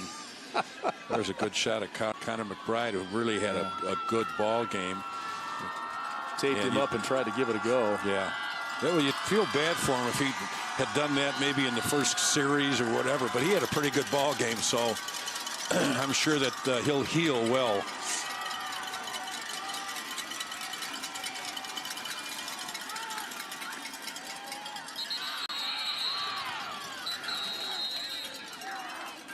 Nothing doing for Velasquez there. And a timeout. And Ackman barely got the ball to him on the belly play, which is the second man going through. Their penetration was so good by the defense.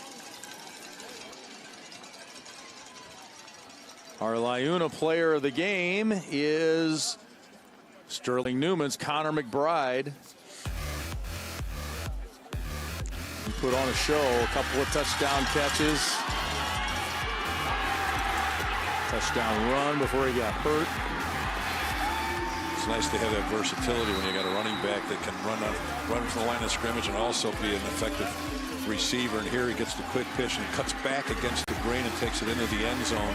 Great versatility, catching the football, coming out of the backfield, running the ball from scrimmage. And then unfortunately hurts his ankle, but he contributed an awful lot to this big win for Newman Central Catholic.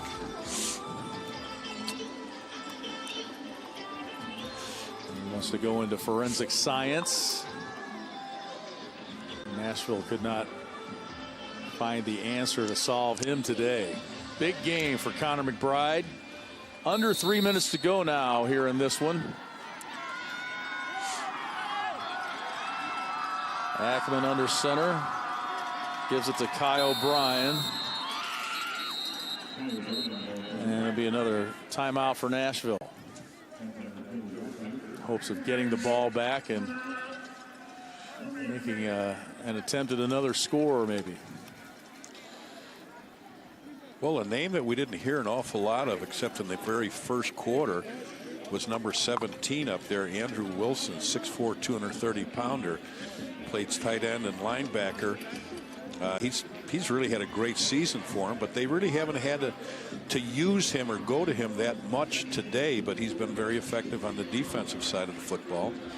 And the run game has been so effective, they really didn't need to go to him as far as the pass game, because they were able to get to Connor McBride coming out of the backfield as the main receiver. Wilson, a 3-year varsity player, just one catch today for him. Tonight's schedule coming up next with Dave Bernhardt and Mark Lindo. Williamsville taking on Byron for the 3A state championship. And then Murfreesboro from down south taking on Richmond Burton for the Class 4A title. Murfreesboro, the neighbor of Carbondale, where I spent a few years. Yeah. Down there in God's country. You don't see Rochester in 4A, but they're here. They'll be here tomorrow for the 5A state championship. Derek Leonard's squad for the first time playing for a state title in a different class other than 4A. We'll be playing St. Rita. That'll be our first game tomorrow. And that'll be another clash of offenses. Yeah. St. Rita loves to run the football. They'll run the football about 95% of the time. And, of course, Rochester has pretty good balance, but they love to throw the ball. And it'll be the same thing when Prairie Ridge takes on East St. Louis, the #1 team in the state in Class 6A. And East St. Louis is not called the Flyers for nothing. They do really fly around the field. We'll see how the weather affects those high-powered offenses tomorrow. Calling for rain and high winds tomorrow. Ooh, big hit that time on Malavi.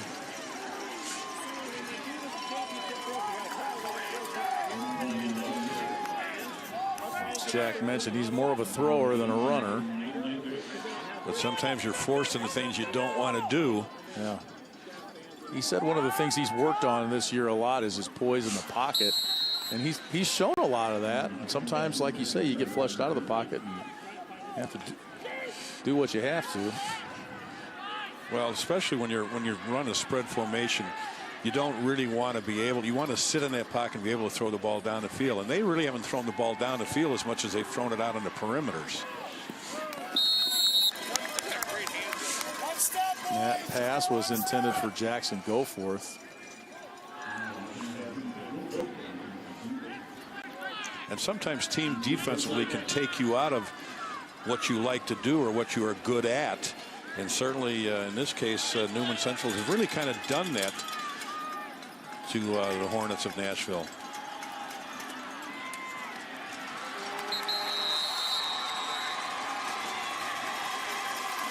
Vasquez making the tackle. Metcalf on the run. Well, in the playoffs, Malavi has thrown for 235 today. He's 4 yards shy of throwing for 1,000 yards in those 5 games. So he's had a great postseason.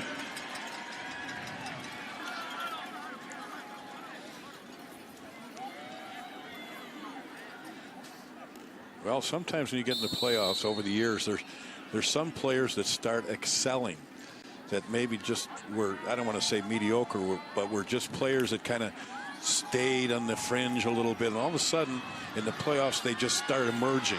And that just advances the team even further. It gives them another go-to guy. Malavi had 1,800 in the regular season, so it's just really a continuation of what he's done all year. Velasquez on the carry there.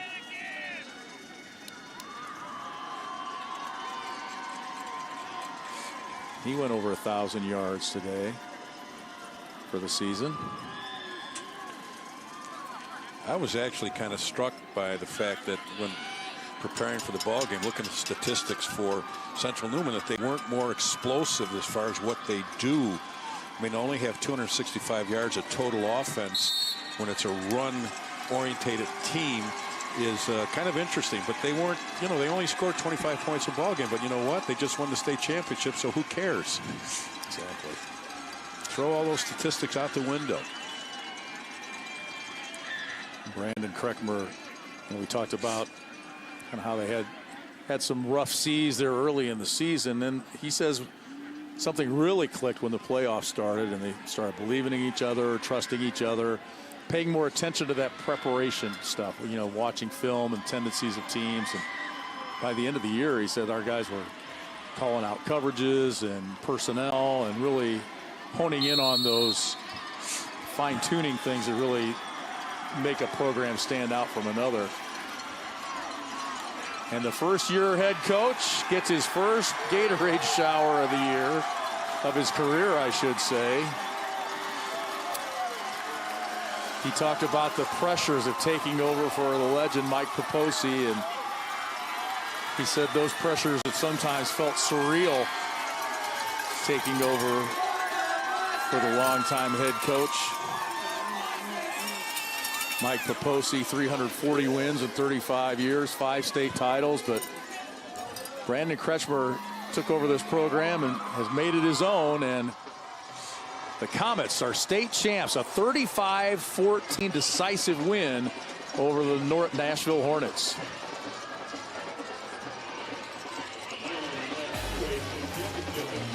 Well, everybody did what they were supposed to do for Sterling Newman. That's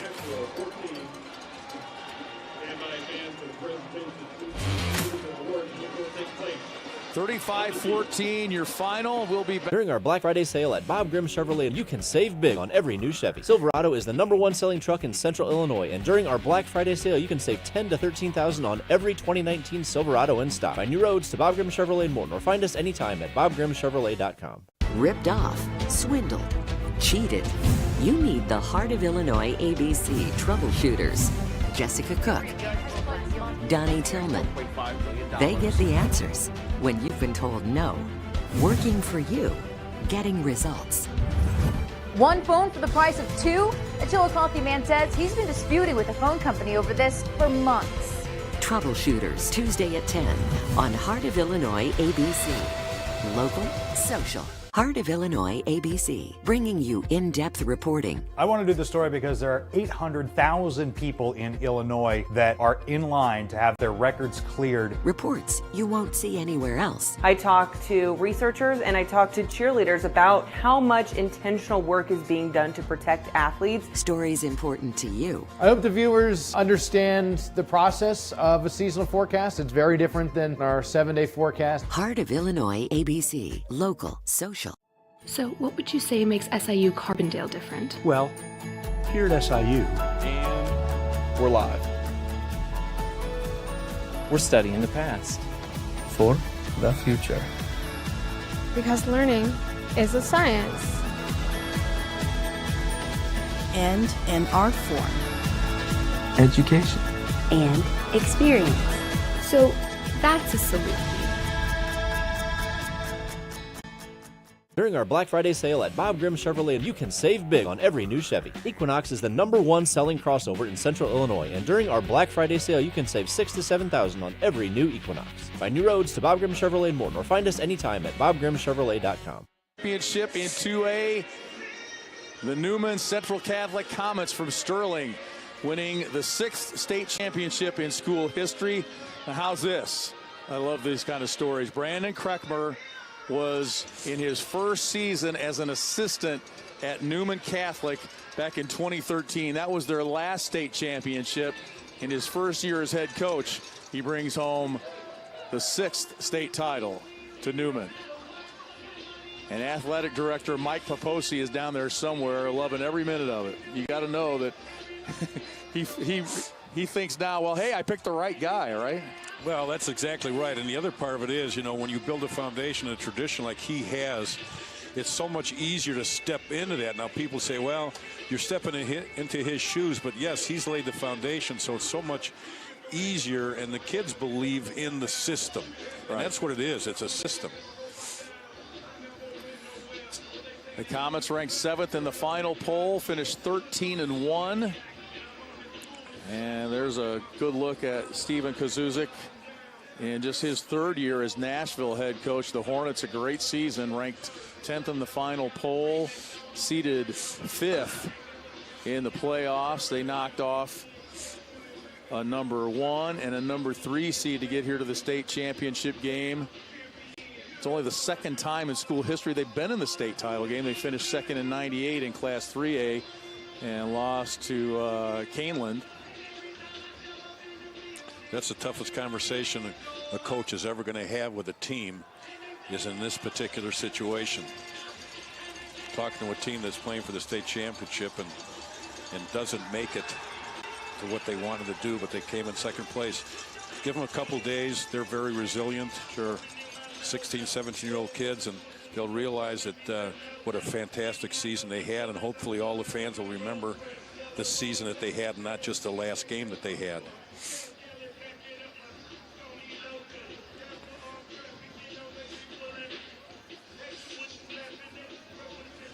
Nashville finishes 12-2 on the year.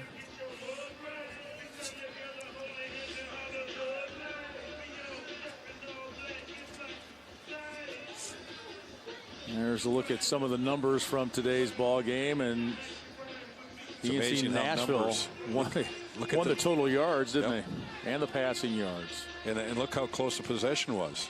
And that's why those two big play action passes make such a big difference. You know, you can look at statistics all you want, but it's what's on the scoreboard, and you get those big plays, and that makes a difference. And not only doesn't give you a lot of time on the clock when you make a big play, but it puts points on the board. And so that's a perfect example right there of statistics and how askew they could be occasionally. Same with first downs. Look at first downs. Let's go to Jeff Fritzen, our PA announcer for the awards ceremony. First for second place Nashville. Erie, Amy McMahon of Petersburg Porta, Todd Rogers of Carterville, and Katie Hassan of Taylor Ridge, Rock Ridge. First, the awards will be presented to Superintendent Brad Turner, Principal Mark Bagando, Athletic Director Alicia Hegemeyer, and Coach Stephen Kosusek, and the captains of runner-up Nashville. A special medallion will be presented to the administrators and individual awards to Coach Kosusek and his team captains.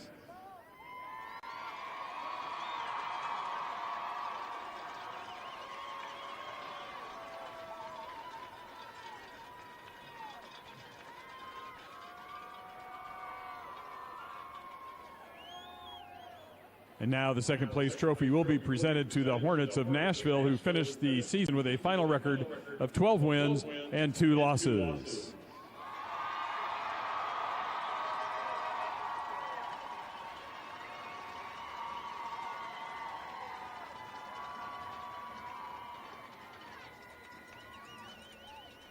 And next, Superintendent and Principal Jennifer Otting, Athletic Director Mike Paposi, Coach Brendan Kretzmer, and the captains of champion Newman Central Catholic will receive their awards from the IHSA board members. The special medallion will be presented to the administrators, and individual awards will be presented to Coach Kretzmer and his team captains.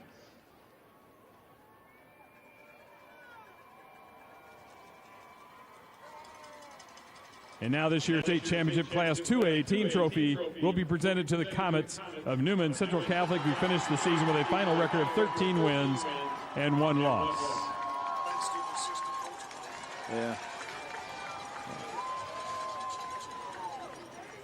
Yeah. He's had 3 concussions this year. All right, our state championship trophy presented to Newman Central Catholic. You saw Mike Paposi, who was the head coach for the first 5 of them. And there's number 6 for the trophy case. Congratulations to both sides, Nashville and Newman, on their great seasons leading up to today's game. Jack McInerney, we'll see you here tomorrow. So long from DeKalb. 3A state championship football coming your way.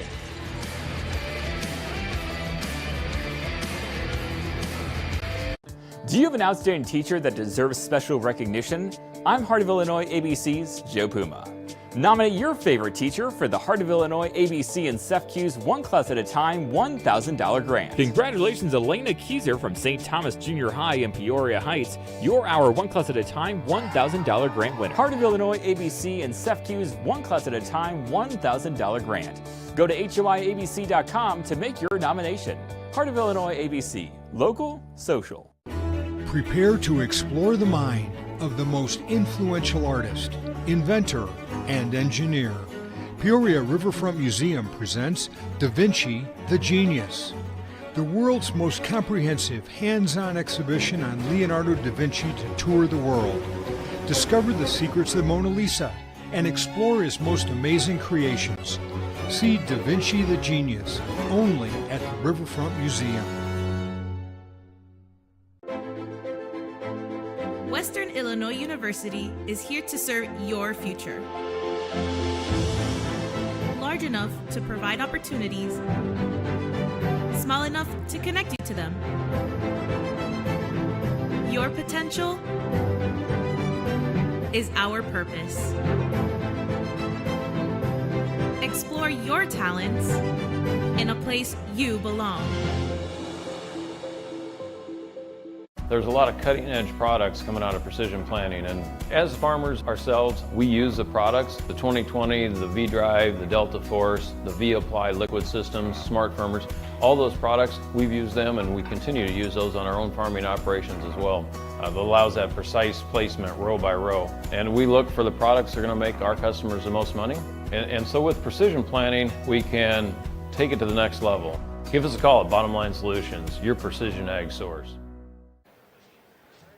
And welcome back to the campus of Northern Illinois University. In case you're just tuning in, we just had a big victory, of course, handed in by Newman Central Catholic, 35-14. They claimed their 6th state championship in school history. Let's go down to the field now and check in with Derek Bain, who's standing by with some of the coaches and players who made it all possible for Newman today, on a great performance for them on the turf.